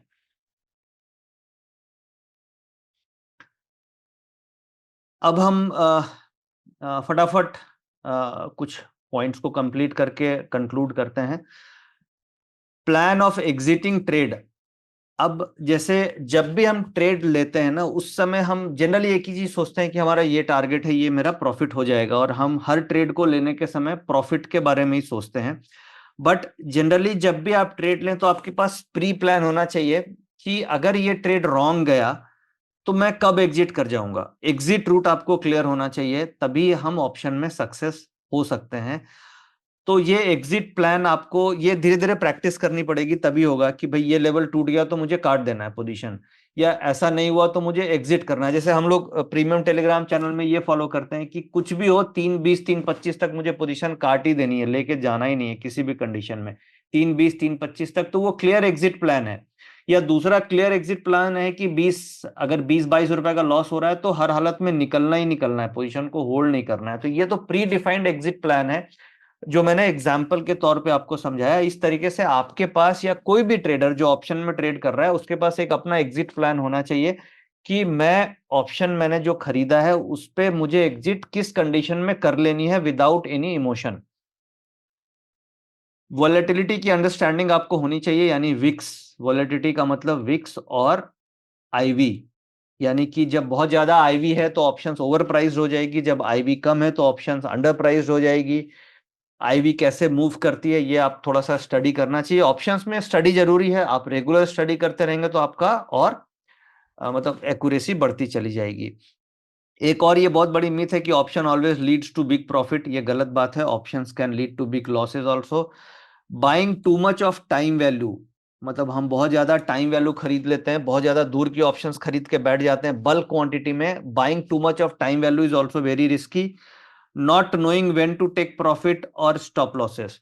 अब देखिए स्टॉप लॉसेस के लिए मैंने एक अभी टेक्निक आपको बताई कि डेल्टा के हिसाब से हम स्टॉप लॉस डिसाइड कर लेते हैं। तो ये इंपॉर्टेंट है कि आपको स्टॉप लॉस पता होना चाहिए। और दूसरा एक और चीज है कि स्टॉप लॉस कैसे प्लेस करना चाहिए। कई बार क्या होता है कि हम कई ऐसे लोगों की क्वेरी होती है कि स्टॉप लॉस हमने लगाया, ट्रिगर हो गया, वहां से मार्केट बाउंस हो गई या वहां से प्रॉफिट में चला गया। तो वो stop loss hunting normally market में कई बार होती है जिसके कारण आपके स्टॉप लॉसेस हिट होते हैं। तो स्टॉप लॉस के लिए आपको आउट ऑफ रेंज आना चाहिए। वो क्या है आगे मैं डिस्कस करता हूँ, एग्जाम्पल भी बताता हूँ कैसे हमें स्टॉप लॉस लगाना चाहिए। उसके पहले कुछ पॉइंटर हम समझ लेते हैं। एक ऑप्शन ट्रेडर को earning reports and corporate news पे हमेशा ध्यान रखनी चाहिए। जैसे मान लीजिए आप हम आज इंडेक्स में ट्रेड कर रहे हैं, कॉल पुट में हम ट्रेड कर रहे हैं, और आज रिलायंस इंडस्ट्रीज का रिजल्ट आने वाला है, मुझे पता ही नहीं है कि रिलायंस का रिजल्ट आज है, और मैं ऑप्शन में ट्रेड कर रहा हूं। अब रिलायंस का वेटेज निफ्टी में 10% है। रिलायंस अगर रिजल्ट आके 4% ऊपर चला गया तो निफ्टी मूव कर जाएगी ऊपर, और नीचे चला गया तो नीचे निफ्टी मूव कर जाएगी। तो जब रिजल्ट सीजन चल रहे हो और उस समय आप ऑप्शन ट्रेड कर रहे हैं, तो आपको पता होना चाहिए कि जो हेवी वेट के 10 स्टॉक हैं, यानी HDFC, Infosys, TCS, Reliance, ICICI bank, Kotak bank, जो कम से कम टॉप 10 स्टॉक हैं, इनका रिजल्ट आज है या नहीं है। अगर उसका रिजल्ट आने वाला है तो आप जब तक रिजल्ट ना आए उसका इंट्राडे में, तब तक आपको वेट करना चाहिए, क्योंकि वो रिजल्ट से इंपैक्ट करेगा। तो जो भी नए या पुराने ट्रेडर हैं, अगर आप ऑप्शन ट्रेडिंग कर रहे हैं, तो उस दिन अगर कॉर्पोरेट अर्निंग्स हैं इंपॉर्टेंट कुछ, तो वो आने के बाद ही ऑप्शंस में ट्रेड लेना चाहिए, क्योंकि वो जब आएगी तो मार्केट की वॉलेटिलिटी होगी, उसमें हो सकता है आपका स्टॉप लॉस हिट हो सकता है।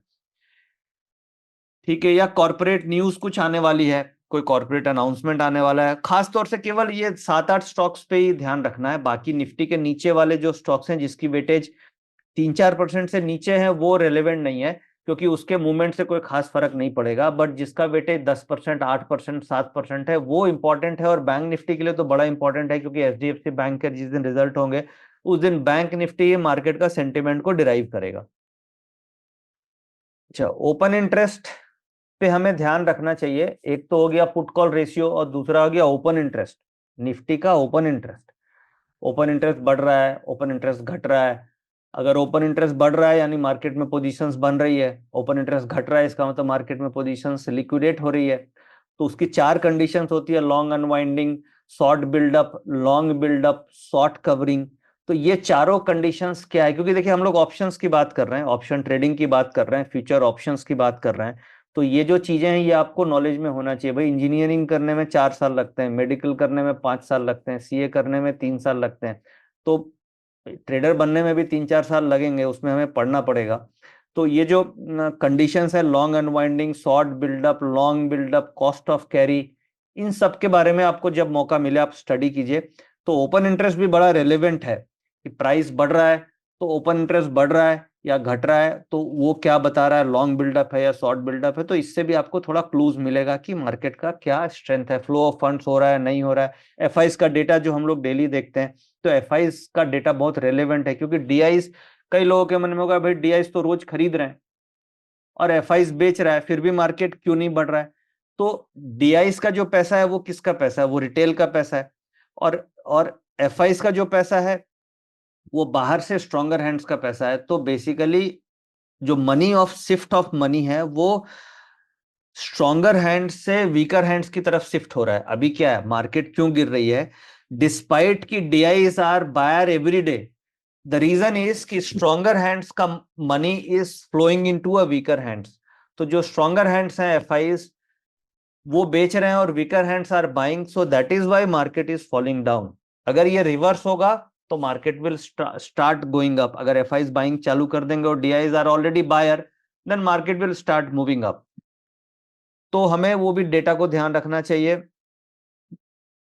टू मेनी टेक्निकल इंडिकेटर्स ये भी आपको नहीं यूज करना चाहिए। क्या यूज करना चाहिए, सिंपल आप एक चार्ट यूज करें, उसमें हायर हाइज, हायर लोज और एक सिंपल मूविंग एवरेज लगा लें, तो आपको एक ट्रेंड का आइडिया लगेगा। और साथ में आप डेरिवेटिव डेटा का कॉम्बिनेशन देख लें। जितना सिंपल रहेगा उतना ज्यादा डिसीजन मेकिंग आसान रहेगी।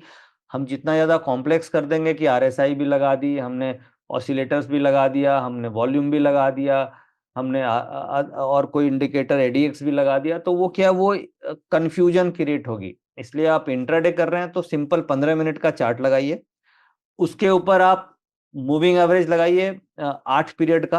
15 मिनट के चार्ट पे 8 पीरियड मतलब हो गया कि 2 घंटे का हो गया। 1 घंटे में 15-15 मिनट के 4 कैंडल बनेगी, तो 8 पीरियड का मूविंग एवरेज हो गया। उसके बाद आपको डेटा, पीसीआर डेटा का इम्बैलेंस देख लिए और वीवैप लगा लीजिए। बस इतने से आपका इंट्राडे ट्रेडिंग आसानी से हो सकती है। तो टेक्निकल इंडिकेटर्स बहुत सारे ट्रेडर्स बहुत सारा यूज करते हैं, उसकी जरूरत नहीं है। इम्पैक्ट ऑफ न्यूज, कोई भी इम्पैक्ट न्यूज का है तो वो उसकी अंडरस्टैंडिंग को भी हमें समझना होगा कि जो पॉलिसी वगैरह क्या है, तो उसके लिए एक्सपर्ट्स आपको टीवी पे दिखते हैं जो न्यूज को तो कम से कम बहुत अच्छे से समझा देते हैं, तो वो न्यूज आपको समझ वहां से आप ले सकते हैं।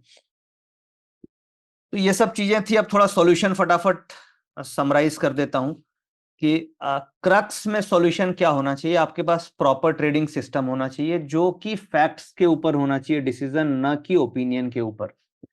जैसे मान लीजिए हम लोग जो ट्रेडिंग सिस्टम यूज करते हैं कि PCR data, entry at a वीवैप, this is totally based on a fact not on the opinion. तो आपका एक ऐसी इसी तरीके का ट्रेडिंग सिस्टम होना चाहिए जो कि फैक्ट्स पे हो, ना कि ओपिनियन पे हो। एंट्री आपकी लो रिस्क होनी चाहिए। लो रिस्क का एंट्री तभी होगी जब आप रिट्रेसमेंट पे लेंगे या वीवैप पे लेंगे। हमेशा दिमाग में ये रखें कि लार्जर ट्रेंड क्या है। जैसे अभी क्या है, लार्जर ट्रेंड डाउन है, तो डाउन ट्रेंड में आपको कॉल लेने से बचना है। गलती से भी ओवरनाइट कॉल कैरी कभी करनी ही नहीं है डाउन ट्रेंड में। अभी जैसे डाउन ट्रेंड है, कितना भी इंट्राडे में बाउंस दिखा दे, ओवरनाइट कैरी नहीं करना चाहिए। अभी आप देखिए एसजीएक्स निफ्टी 50-55 पॉइंट डाउन चल रही है। अब क्या होगा, ओवरनाइट जब भी आप कैरी करेंगे 50 पॉइंट एसजीएक्स दिखेगा डाउन, तो वैसे ही मन में डर लगने लग जाएगा कि पता नहीं कल कहाँ पे खुलेगी ऑप्शंस के प्राइसिंग। तो डाउन ट्रेंड में आप ये लिख लो कि ओवरनाइट कभी गलती से कॉल कैरी ही नहीं करना है, और कैरी भी कर रहे हैं तो आप हेजिंग के अलावा कैरी मत करो। अप ट्रेंड अगर मार्केट चल रहा है, जैसे वीकली में अप ट्रेंड चल रहा है, तो गलती से पुट कैरी ही मत कीजिए। पुट कैरी करेंगे तो वो आपको लॉस ही देगी, क्योंकि वो नीचे खुलेगी भी तो मार्केट ऊपर खींच लेगा अगर अप ट्रेंड रहेगा तो what is the larger trend, ये आपके पास हमेशा डेस्कटॉप पे या आपके लैपटॉप पे या आपके ट्रेडिंग टर्मिनल के आसपास लिखा होना चाहिए कि लार्जर ट्रेंड क्या है। आपका जो वर्क स्टेशन है वहां पे आप एक लिख के रख लीजिए कि लार्जर ट्रेंड इज डाउन, अभी करंट का लार्जर ट्रेंड इज डाउन, इसका मतलब मुझे कॉल से बचना है, पुट की तरफ ध्यान रखना है। वीकली चार्ट्स, डेली चार्ट्स देखना है। Important support and resistance level, ये बड़ा इंपॉर्टेंट है। 22,000 से मार्केट क्यों बाउंस करी और क्या सपोर्ट एंड रेसिस्टेंस लेवल है, ये हम देख लेते हैं, समझते हैं अभी। और एक चीज ये ध्यान रखिए, बुल मार्केट में रेसिस्टेंस टूटती है और बियर मार्केट में सपोर्ट टूटता ही जाता है। अब मान लीजिए मार्केट 25,000 से नीचे आ गई, तो क्या सपोर्ट था, 24,500 टूट गया, 24,000 सपोर्ट टूट गया, 23,500 सपोर्ट टूट गया, 23,000 का सपोर्ट टूट गया। अभी क्या है, 22,500 का भी सपोर्ट टूट गया, 22,000 का भी सपोर्ट, जो हम लोग को लग रहा है कि 22,000 का सपोर्ट ले लिया मार्केट, देखो बाउंस करके 22,300 आ गई। बट अगर ये बियर मार्केट है तो 22,000 का सपोर्ट भी आने वाले समय में टूटेगा। इसका मतलब क्या हुआ कि बियर मार्केट में सपोर्ट्स को हम लोग उतना इंपॉर्टेंस नहीं देते हैं और वो टूटने के चांसेस ज्यादा रहते हैं। बुल मार्केट में रिवर्स होगा कि रेसिस्टेंस टूटते जाएंगे और मार्केट 19,000 से 20,000, 20,000 से 21,000, 21,000 से 22,000, 22,000 से 23,000। तो ये बड़ा सिंपल रूल है कि बियर मार्केट में सपोर्ट काम नहीं करती है और बुल मार्केट में रेसिस्टेंस काम नहीं करता है। जैसे कि फॉर एग्जांपल अभी हम देख लेते हैं नेक्स्ट सपोर्ट लेवल क्या है जो हम सभी को जानना आना चाहिए।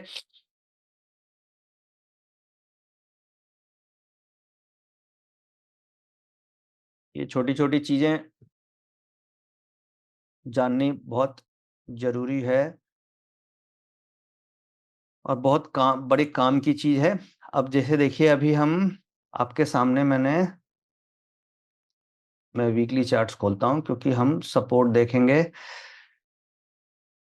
वीकली चार्ट में, ठीक है। और ये अब मान लीजिए 6 महीने का चार्ट। अब देखिए वीकली चार्ट आप ही बताना कहाँ पे है। ये वीकली चार्ट मैंने खोल दिया। अब आप खुद ही चैट रूम में आप लिखिएगा कहाँ पे सपोर्ट दिख रहा है आपको। ये देखिए ये सपोर्ट लेवल, ये देखिए ये एक तो अभी बाउंस हुआ यहाँ से, ये आप देख रहे हैं लो कितना बना था। अगर आप लो देखेंगे तो मार्केट 22,000 का लेवल तोड़ करके नीचे आया था। 22,964 का लो लग चुका है, यानी 22,000 का जो सपोर्ट था वो एक बार ब्रेक किया है। अब नेक्स्ट सपोर्ट लेवल कहाँ पे दिख रहा है, ये देखिए ये सपोर्ट लेवल है मार्केट में 21,750। ये बड़ा स्ट्रॉन्ग सपोर्ट जोन है, देखिए दिख रहा है ना यहाँ पे। ये सपोर्ट सपोर्ट कैसे हम लोग निकालते हैं, सपोर्ट वो लेवल होता है जिस लेवल पे कम से कम 2 बार मार्केट ने बाउंस दिया है। कम से कम 2 बार जिस लेवल से मार्केट ने बाउंस दिया है उसे हम सपोर्ट लेवल बोलते हैं। अब यहाँ पे देखिए ये जो लेवल है इस लेवल से मार्केट ने 1 बार, 2 बार और 3 बार बाउंस दिया, तो ये बड़ा स्ट्रॉन्ग सपोर्ट लेवल है 21,750 का लेवल। तो अभी ये बाउंस तो आ रहा है, ये देखिए वीकली हाई है। मुझे ऐसा लगता है कि मार्केट ज्यादा से ज्यादा 100 पॉइंट का बाउंस देगी, उससे ज्यादा बाउंस आना नहीं चाहिए, और फिर मार्केट अगले वीक में और मार्च एक्सपायरी में ये रिज्यूम करनी चाहिए वापस, और ये जो सपोर्ट लेवल है इसको टेस्ट करना चाहिए। 21,700 का जो सपोर्ट लेवल है ये बहुत इंपॉर्टेंट सपोर्ट है। इस लेवल पे आने के बाद मार्केट बहुत देर रुकेगी और हो सकता है पूरा अप्रैल बिता दे इसी रेंज में। ये जो लेवल आप देख रहे हैं ये स्ट्रॉन्गेस्ट सपोर्ट जोन है पूरे इस रैली का, ये पूरे रैली का ये सबसे स्ट्रॉन्गेस्ट सपोर्ट जोन है ये वाला। यानी कि मार्केट अभी जिस रेंज में आ गई है ये एक तरीके से हम सपोर्ट जोन की रेंज में अब आ गए मार्केट में। तो ये जो लेवल है यहाँ पे अब मार्केट आपको कंसोलिडेशन भी होगी, रेंज बाउंड भी होगी, और ये जो सपोर्ट लेवल है ये टेस्ट मार्केट कर सकती है, तभी कुछ बॉटम बनेगा। अदरवाइज ऐसा नहीं है कि मार्केट में रिवर्सल आ जाएगा तुरंत, क्योंकि अभी तक पैरामीटर्स सारे आप देख पा रहे हैं नेगेटिव हैं। तो यहाँ पे टेक ये है कि मार्केट में बाउंस जो 2 दिनों का है वो हो सकता है शॉर्ट लिव्ड हो, तो 1 पॉइंट का और बाउंस आ सकता है। ये रेसिस्टेंस जोन है जो कि 22,500-600 के आसपास बन रहा है, और अगर मार्केट यहां से वापस गिरी तो नेक्स्ट सपोर्ट है 22,700। मेरा अपना मानना है कि मार्च एक्सपायरी में हम लोग एक बार 22,700 का लेवल टेस्ट करेंगे, जो ये इंपॉर्टेंट सपोर्ट लेवल है और ये बहुत ही स्ट्रांग सपोर्ट जोन है। ठीक है, अब अगर आप ये बोलते हो कि अगर वो सपोर्ट नहीं लिया तो क्या होगा नेक्स्ट, तो ये भी हमें पता होना चाहिए कि अगला सपोर्ट क्या बन रहा है। तो देखिए ये सपोर्ट बहुत स्ट्रांग सपोर्ट जोन है, ये this is a very very strong support area, ये बहुत ही स्ट्रांग सपोर्ट जोन है। अगर ये टूट गया किसी रीजन से then there is a problem, फिर कुछ बोला नहीं जा सकता क्या होगा, बट मुझे नहीं लगता है कि इससे भी ज्यादा होना चाहिए। ये लेवल के ऊपर मार्केट टाइम बिताएगी अभी, अल्टिल अनलेस की कुछ ज्यादा ही नेगेटिव हो जाए, 21,500 के नीचे ही आ जाए, then there is a problem. Otherwise current situation में तो डाउन ट्रेंड है, अब डाउन ट्रेंड में ये स्ट्रॉन्ग सपोर्ट जोन है। तो अभी हम इतना ही समझते हैं कि मार्केट 22,300 के आसपास अभी है, और मोस्ट लाइकली 21,700 21,800 की पॉसिबिलिटी बन सकती है। ये बेसिकली स्लाइड में हम क्या समझाने की कोशिश कर रहे हैं कि हम सभी को ये आइडिया होना चाहिए कि सपोर्ट कहां पे और कहां से बाउंस हुआ, और मार्केट में ये इसलिए अभी बाउंस देखा जा रहा है क्योंकि हम काफी स्ट्रॉन्ग सपोर्ट जोन के आसपास आ गए, इसलिए मार्केट में यहां से बाउंस आया है।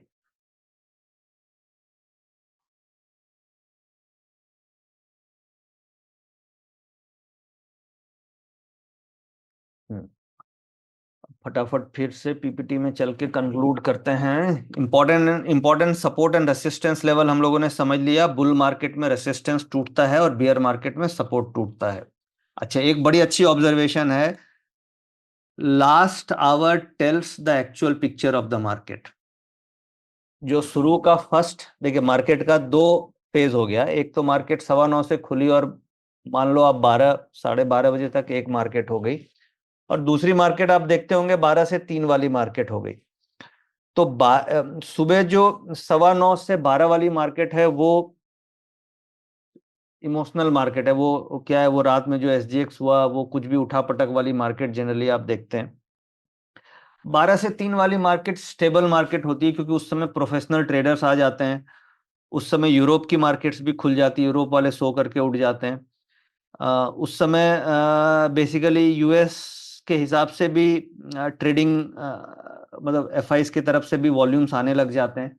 तो 12 से 3 वाला जो पीरियड है वो आपको उस समय का वॉल्यूम्स, उस समय का ओपन इंटरेस्ट, उस समय का जो चेंज इन पोजीशंस, वो ज्यादा आपको राइट पिक्चर देता है compare to first half of the market, क्योंकि उस समय प्रोफेशनल ट्रेडर्स ज्यादा एक्टिव होते हैं। एक और है कि नए ट्रेडर के लिए watch few stocks then many, यानी कि आप बहुत सारा इंडेक्स में एक साथ ट्रेड कर रहे हैं, आप बैंक निफ्टी भी कर रहे हैं, फिन निफ्टी भी कर रहे हैं, सेंसेक्स भी कर रहे हैं, मिड कैप भी कर रहे हैं, उससे बेहतर है कि आप एक में कीजिए, अच्छे से कीजिए। जैसे मान लीजिए आप निफ्टी और बैंक निफ्टी है या निफ्टी और सेंसेक्स है, मतलब आप 1-2 में अच्छे से करेंगे तो आपका एक्यूरेसी ज्यादा आएगी। आप बहुत सारी चीजों को एक साथ करेंगे, रिलायंस भी, इन्फोसिस भी, टीसीएस भी, तो फिर वहां पे दिक्कत आएगी। Never average your options. Options को कभी भी, लूजिंग पोजीशंस को एवरेज करना ही नहीं चाहिए। एवरेज आप ऑप्शन में एवरेज करेंगे तो वो आपकी एवरेज जीरो ही हो जाएगी। ऑप्शंस को कभी भी गलती से एवरेज मत कीजिए। ऑप्शन वैसे ही टाइम वैल्यू डिके वाला प्रोडक्ट है। ऑप्शन क्या? Option is a perishable asset, यानी कि 5 दिन में जिसकी वैल्यू अपने आप जीरो होनी है, यानी it is a decaying asset, it is a dead asset. Options जिसकी विनिंग प्रोबेबिलिटी इज ओनली 33%, तो वैसा इंस्ट्रूमेंट जिसमें जीतने का चांस केवल 33% है, और ऐसे इंस्ट्रूमेंट में अगर हम एवरेज कर लेंगे लॉस में, तो we are killing our self. यानी कि हमें गलती से भी ऑप्शंस में एवरेज बिल्कुल भी नहीं करना चाहिए, क्योंकि इसकी विनिंग प्रोबेबिलिटी 33% ही है। लॉस है तो कोई बात नहीं, बुक करके निकलिए, बट गलती से भी ऑप्शंस को एवरेज मत कीजिए। अच्छा, stop loss. Place stop loss outside the range to avoid stop loss hunting. यानी जो लो प्राइस है ना, अगर आपने कॉल ऑप्शन खरीदा तो जो डे लो है उससे दूर आपको स्टॉप लॉस रखना चाहिए, ताकि आपका स्टॉप लॉस हंटिंग ना हो। जब मार्केट बहुत ज्यादा वोलेटाइल होती है तो कई बार स्टॉप लॉस हंटिंग होती है। तो स्टॉप लॉस हंटिंग से बचने के लिए आपको आउटसाइड द रेंज आपको स्टॉप लॉस प्लेस करना चाहिए। कुछ की डेटा पॉइंट्स हैं, अब मैं 5-7 मिनट में कंक्लूड कर देता हूं, फिर क्वेश्चन आंसर ले लेते हैं। कुछ की डेटा पॉइंट है जो आपको ध्यान रखना चाहिए। ओपन इंटरेस्ट का डेटा देखना चाहिए, इंप्लाइड वोलेटिलिटी देखना चाहिए, ऑप्शन चेन का डेटा देखना चाहिए, ऑप्शन ग्रीक्स आपको आना चाहिए, अंडरलाइंग एसेट की मूवमेंट का आइडिया लगना चाहिए, मार्केट सेंटिमेंट इंडिकेटर आपको पता होना चाहिए, जैसे put call ratio, volatility index और एफआईएस का डेटा। अगर आपको ये सब पता नहीं है तो ऑप्शन ट्रेडिंग नहीं करना चाहिए। आप अगर ये डेटा नहीं पता है तो ऑप्शन ट्रेडिंग नहीं करना चाहिए, आप करोगे तो लॉस ही होगा। तो ये सब डेटा आपको सीखना चाहिए, समझना चाहिए, तभी आप ऑप्शन ट्रेडिंग में धीरे धीरे प्रॉफिट बना सकते हैं। नहीं तो सेबी की जो रिपोर्ट है ना कि 10 में से 9 लोग को लॉस होता है, वो बिल्कुल सही है, क्योंकि आप में से जैसे वेबिनार में जितने भी लोग हैं उसमें से आप देखिएगा 80% लोगों को इन डेटा के बारे में ना पता होगा, ना वो देखते होंगे। तो अगर हम टूल्स को यूज नहीं करेंगे तो प्रॉफिट बनाना बहुत टफ है।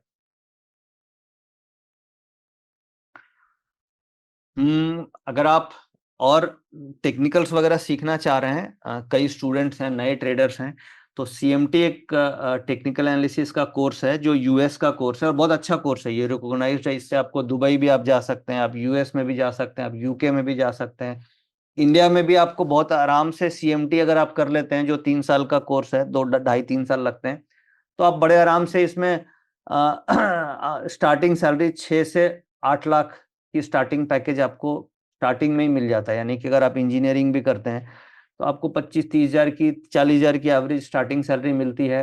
अगर आप कंप्यूटर साइंस ले रहे हैं तो 6-8 लाख का पैकेज मिलता है। तो सीएमटी भी आप करते हैं तो आपको 6-8 लाख का पैकेज स्टार्टिंग मिल जाता है। तो ये अच्छा प्रोग्राम है, आप एक्सप्लोर कर सकते हैं। आप गूगल में डालिएगा mta.org, बहुत ज़्यादा कॉस्टली भी नहीं है, ऑनलाइन प्रोग्राम है, आप देख सकते हैं।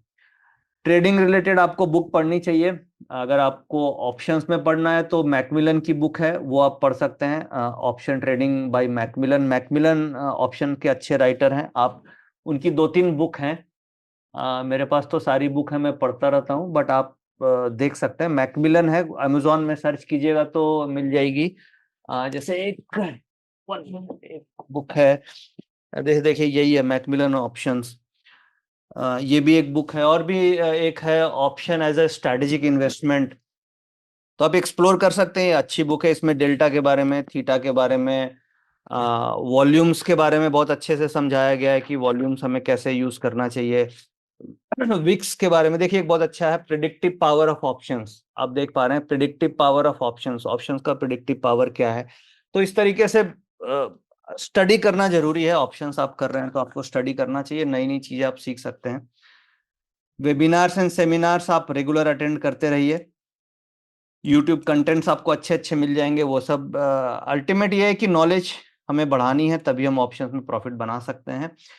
इन्हीं सब चीज़ों के साथ मैं कंक्लूड करना चाहूँगा। आप सभी का आने का बहुत बहुत धन्यवाद। अब अनुज जी, हम क्वेश्चंस ले सकते हैं। जो भी आपके क्वेश्चंस हैं आप चैट रूम में डाल सकते हैं, फिर हम क्वेश्चन आंसर के बाद फिर वाइंड अप करेंगे। Thank you very much, thank you all. Anuj ji, questions ले सकते हैं। सर धन्यवाद, बहुत रेलेवेंट वेबिनार रहा है करंट सिनेरियो में। तो सर बहुत ज़्यादा तो क्वेश्चन आज नहीं हैं, लेकिन कुछ एक क्वेश्चंस आ रहे हैं कि आपने ये बोला कि जब भी आप ऑप्शन ट्रेडिंग करें तब डेल्टा को देखकर जो 0.3 0.2 का डेल्टा है उस पर करें, लेकिन यहाँ पर सवाल यह उठता है कि अगर गैप डाउन या गैप अप होता है सिग्निफिकेंट, तो फिर वहां पर किस तरीके से हम लोग 0.2 या 0.3 का डेल्टा चूज कर सकते हैं? देखिए, गैप अप गैप डाउन होगा तो उस दिन तो थोड़ा कॉशियसली रिट्रेसमेंट पे ही लेना चाहिए। अब जैसे आज आप देखिए, एक तरीके का से ये गैप अप ही था ना, मार्केट सुबह सुबह 1 घंटे में 200-250 पॉइंट बढ़ गई, तो ठीक है ओपनिंग में नहीं हुआ, बट इसे आप एक तरीके का गैप अप ही मानेंगे। और उसके बाद जब वीवैप के आसपास मार्केट आएगी तो हम उस समय डेल्टा देख लेंगे कि कौन से स्ट्राइक का 0.3 है, या फिर फॉर एग्जांपल आपको 200 पॉइंट का गैप अप भी हो गया, तो उस केस में जब वीवैप के आसपास रिट्रेसमेंट आए तो उस समय आप स्ट्राइक देखिए, अगर आप कॉल ले रहे हैं तो कौन सी स्ट्राइक का डेल्टा 0.3 है ये आपको दिख जाएगा, फिर आप उसी स्ट्राइक में एंट्री करें। क्लियर? एक क्वेश्चन अनुज जी आ रहा है कि नेम ऑफ द कोर्स, जो मैंने अभी बताया, तो वो हाँ, हाँ। CMT है, चार्टेड मार्केट टेक्नीशियन। और ये बड़ी अच्छी बात है कि इस कोर्स को पूरे वर्ल्ड में करीब 6000 ही CMTs हैं अभी। चार्टेड मार्केट टेक्नीशियन पूरे वर्ल्ड में केवल 6000 हैं, और आने वाले फ्यूचर में बहुत अच्छी डिमांड इसकी हो सकती है। और ये आप इसका जो वेबसाइट है mta.org है, आप थोड़ा स्टडी कर लीजिए। अभी तो ये क्या टेक्निकल्स, ये पूरा का पूरा क्वांट बेस्ड है, टेक्निकल्स का कोर्स है, तो आप इसको एक्सप्लोर कर सकते हैं। सर, नेक्स्ट क्वेश्चन है स्प्रेड्स पर कि नॉर्मली इंट्राडे ट्रेडिंग के लिए कौन से स्प्रेड्स बेनिफिशियल रहते हैं? देखिए, एट द मनी में ही स्प्रेड लेना चाहिए, क्योंकि आप आउट ऑफ मनी करेंगे तो वो गेन मिलेगा नहीं। एट द मनी यानी कि जिस लेवल पे स्पॉट लेवल है, फ्यूचर लेवल है जिस लेवल पे, उस पे नहीं। क्योंकि अभी आप देखिएगा फ्यूचर में 100 रुपए का प्रीमियम चल रहा है, तो 100 रुपए आप आउट ऑफ मनी हो जाएगी। स्प्रेड हमेशा एट द मनी पकड़िए जिस लेवल पे स्पॉट चल रहा है, और आप 100 पॉइंट ऊपर की स्प्रेड बना सकते हैं, 200 पॉइंट ऊपर की स्प्रेड बना सकते हैं, डिपेंडिंग ऑन कि आपका व्यू कितना बड़ा है। सपोज आपको लग रहा है कि नहीं मार्केट 200 पॉइंट का मूव आना चाहिए, तो आप सपोज कीजिए अभी 22,300 की कॉल लेके 22,500 की कॉल बेच सकते हैं। बट हमेशा जो बाइंग वाली स्ट्राइक होगी ना, वो आपकी स्पॉट के आसपास ही होगी, और सेलिंग वाली स्ट्राइक होगी वो डिपेंड करेगा आप कितना आपको लग रहा है कि मार्केट में बाउंस आना चाहिए सपोर्ट एंड रेसिस्टेंस को देख करके। बट बाइंग की जो स्ट्राइक होगी वो हमेशा एट द मनी स्पॉट के पास होनी चाहिए। सर, नेक्स्ट क्वेश्चन लेने से पहले मैं सबको बताना चाहूंगा कि रिकॉर्डिंग्स जो इस सेशन की रहेंगी वो आप शायद यूट्यूब चैनल पे अपलोड कर देंगे, तो लिंक यूट्यूब चैनल का मैंने प्रोवाइड कर दिया है। आप चैट बॉक्स में जाकर यूट्यूब चैनल का लिंक देख सकते हैं। ये @नितिन मुरार का निफ्टी, ये क्या लिंक है? सर ये यूट्यूब नहीं, यूट्यूब का लिंक नहीं है ये। आप नहीं, यूट्यूब में नहीं, सर्च नहीं। कीजिएगा नितिन मुरार का निफ्टी हाँ, के हाँ, हाँ। निशानेबाज, तो वहां पे आपको चैनल मिल जाएगा। हम्म।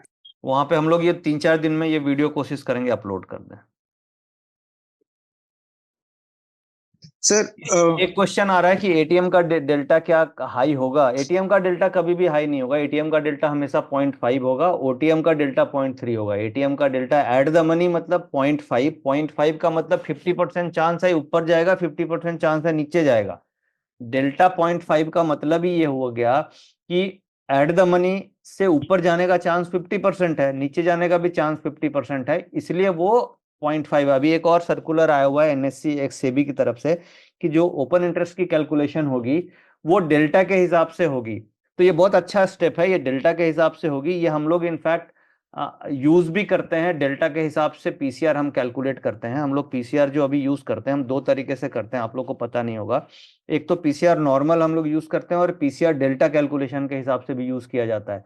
यानी कि जो स्ट्राइक आउट ऑफ मनी है जिसका डेल्टा 0.1 है, और अगर उसमें 20 लाख शेयर की पोजीशन है, तो उसको हम 20 लाख शेयर नहीं पकड़ेंगे, 20 लाख मल्टीप्लाइड बाय डेल्टा पकड़ेंगे, ताकि वो एग्जैक्ट पोजीशन पकड़ में आ जाए। तो ये जो इम्प्लीमेंटेशन सेबी की तरफ से प्रपोजल है ये बिल्कुल सही है। इससे क्या है, आपको मार्केट की एग्जैक्ट पोजीशन पकड़ में आने लग जाएगी, और एग्जैक्ट जो ओपन इंटरेस्ट, फालतू के जो ओपन इंटरेस्ट बनते हैं ना, वो मिसगाइड वाले ओपन इंटरेस्ट नहीं रहेंगे, तो इससे एक्यूरेसी और बढ़ जाएगी आपकी। सर, नेक्स्ट क्वेश्चन इंडिकेटर्स पर ही है। आपने बात करी मूविंग एवरेज की, तो और कौन से इंडिकेटर्स नॉर्मली यूज कर सकते हैं हम लोग? देखिए इंडिकेटर में भाई मैं तो सिंपल एक मूविंग एवरेज यूज करता हूँ, वीवैप यूज करता हूँ और 15 मिनट का चार्ट पे हायर हाइज देख लेता हूँ कि क्या ट्रेंड बन रहा है। सिंपल। बाकी अगर आपको कोई इंडिकेटर आपको लगता है कि सही है तो आप यूज कर सकते हैं। जैसे मैंने तो आरएसआई भी यूज किया, काम नहीं किया। बॉलिंगर बैंड ठीक है, बॉलिंगर बैंड आप देख सकते हैं, उससे क्या बैंड का पता चलता है कि मार्केट का क्या ट्रेंड है। बट जितना सिंपल रखेंगे उतना बेहतर है।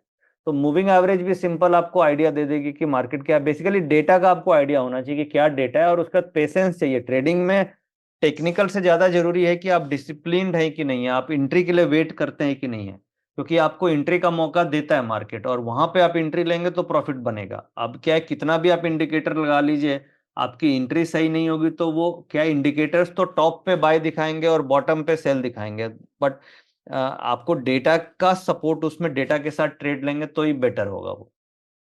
इंडिकेटर क्या होता है ना, इंडिकेटर इज अ लैगिंग, क्योंकि इंडिकेटर तब बनता है जब प्राइस में मूवमेंट आ जाती है, क्योंकि जो इंडिकेटर की कैलकुलेशन होती है वो प्राइस के ऊपर होती है। तो इंडिकेटर को हम लोग क्या बोलते हैं, indicators are lagging in nature. Whereas जो डेटाज होते हैं, जैसे पीसीआर डेटा हो गया, वॉल्यूम का डेटा हो गया, ओपन इंटरेस्ट का डेटा हो गया, एफआईस का डेटा हो गया, that is a leading indicator. वो ये है कि पीसीआर बन रहा है तो इसका मतलब है कि मार्केट में मोमेंटम ऊपर की तरफ आ सकता है। अगर पॉजिटिव बन रहा है तो वो लीडिंग इंडिकेटर है। तो हम लीडिंग एंड लैगिंग दोनों का कॉम्बिनेशन लेकर के फिर ट्रेडिंग करने की कोशिश करते हैं।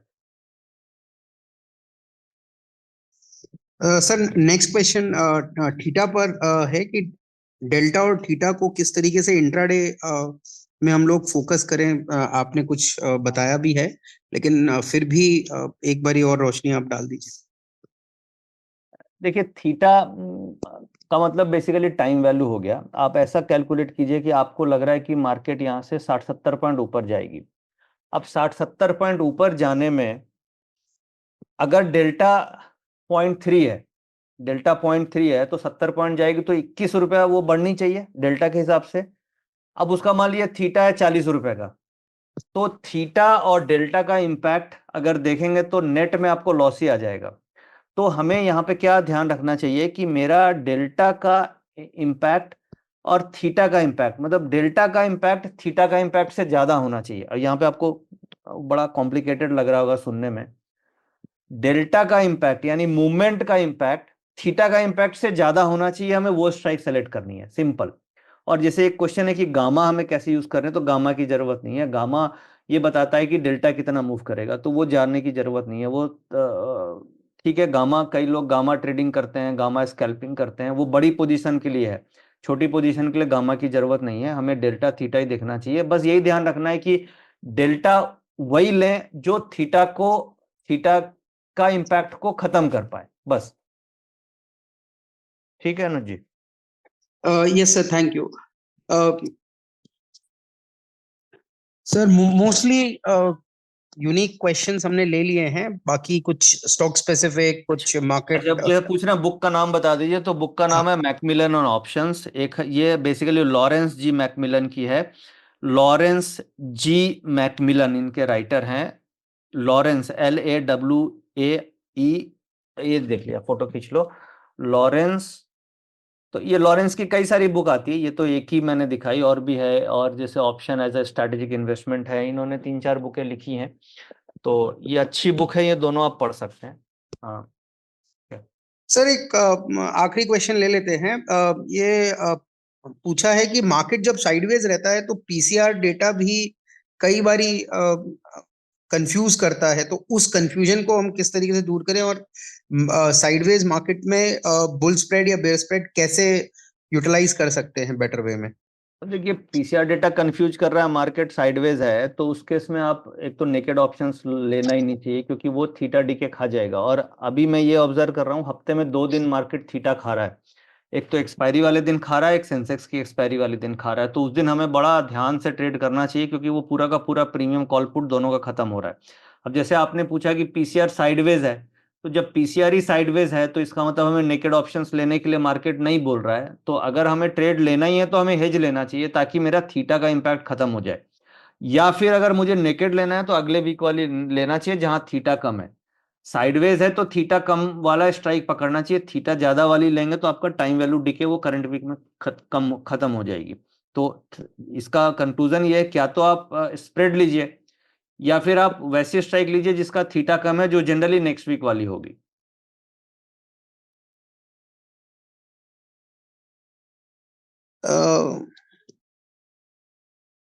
सर मोस्टली क्वेश्चंस हम लोगों ने ले लिए हैं। ऑप्शन बाइंग एक क्वेश्चन है कि क्या stock options position next day के लिए कैरी फॉरवर्ड करना चाहिए। हाँ, ऑप्शन में आप स्टॉक ऑप्शंस में कर सकते हैं।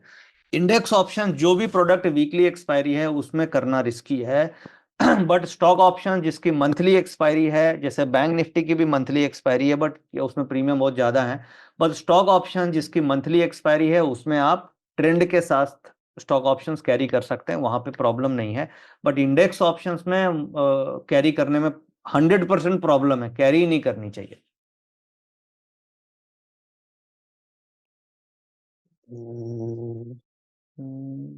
और कुछ खास sir, Sensex is more volatile and it is increase volatility of winning.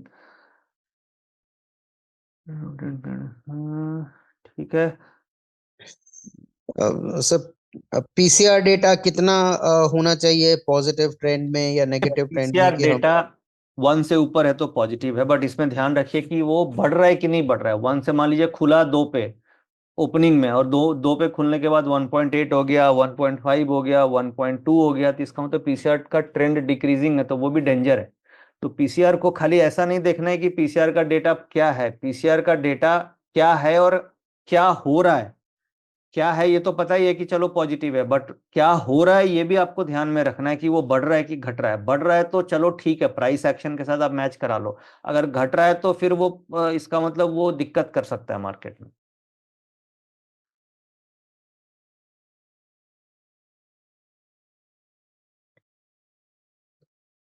ठीक है। Yes sir. बाकी देखिए, एक और है, अगर प्रीमियम टेलीग्राम चैनल जो भी यूजर ज्वाइन करना चाहते हैं तो वहाँ पे कुछ पॉइंटर्स हैं तो ध्यान में रखिएगा, क्योंकि क्या है, अगर आप कम कैपिटल से ट्रेड कर रहे हैं तो वो वाइबल नहीं होगा। क्योंकि अगर आप मान लीजिए सपोज कि आप 25,000 कैपिटल से ट्रेड कर रहे हैं तो एसएमसी की जो सब्सक्रिप्शन फीस ही है वो करीब साल की 10-12 हज़ार की होगी। तो 25-30 हज़ार में आप अगर 12-13 हज़ार फीस दे देंगे तो 50% तो आपने फीस ही दे दी, फिर ब्रोकरेज है, तो आपके लिए वाइबल बनेगा नहीं। आपको कम से कम आप 2 लॉट से ट्रेड कर रहे हैं और अगर लाख रुपए का फंड लेकर के चल रहे हैं तभी वाइबिलिटी है, अदरवाइज वहां पे वाइबल नहीं बनेगा। क्योंकि आप 30% चार्जेस ही दे देंगे, बाकी सब मिला के 50% दे देंगे तो फिर आपका कुछ बचेगा नहीं वहां पे। इसलिए आप तभी प्रीमियम चैनल ज्वाइन करने का सोचें जब आप मिनिमम 2 लॉट से ट्रेड कर रहे हैं या फिर आप 1 लाख का कैपिटल लेकर के चल रहे हैं, तभी आपको वाइबिलिटी बनेगी और रिटर्न बैठ सकता है। Otherwise viable premium Telegram channel join करना नहीं है। ठीक है, thank you very much, thank you all for joining, thank you Anuj ji, thank you sir. Thank you everyone. Investment in securities market are subject to market risks. Read all the related documents carefully before investing.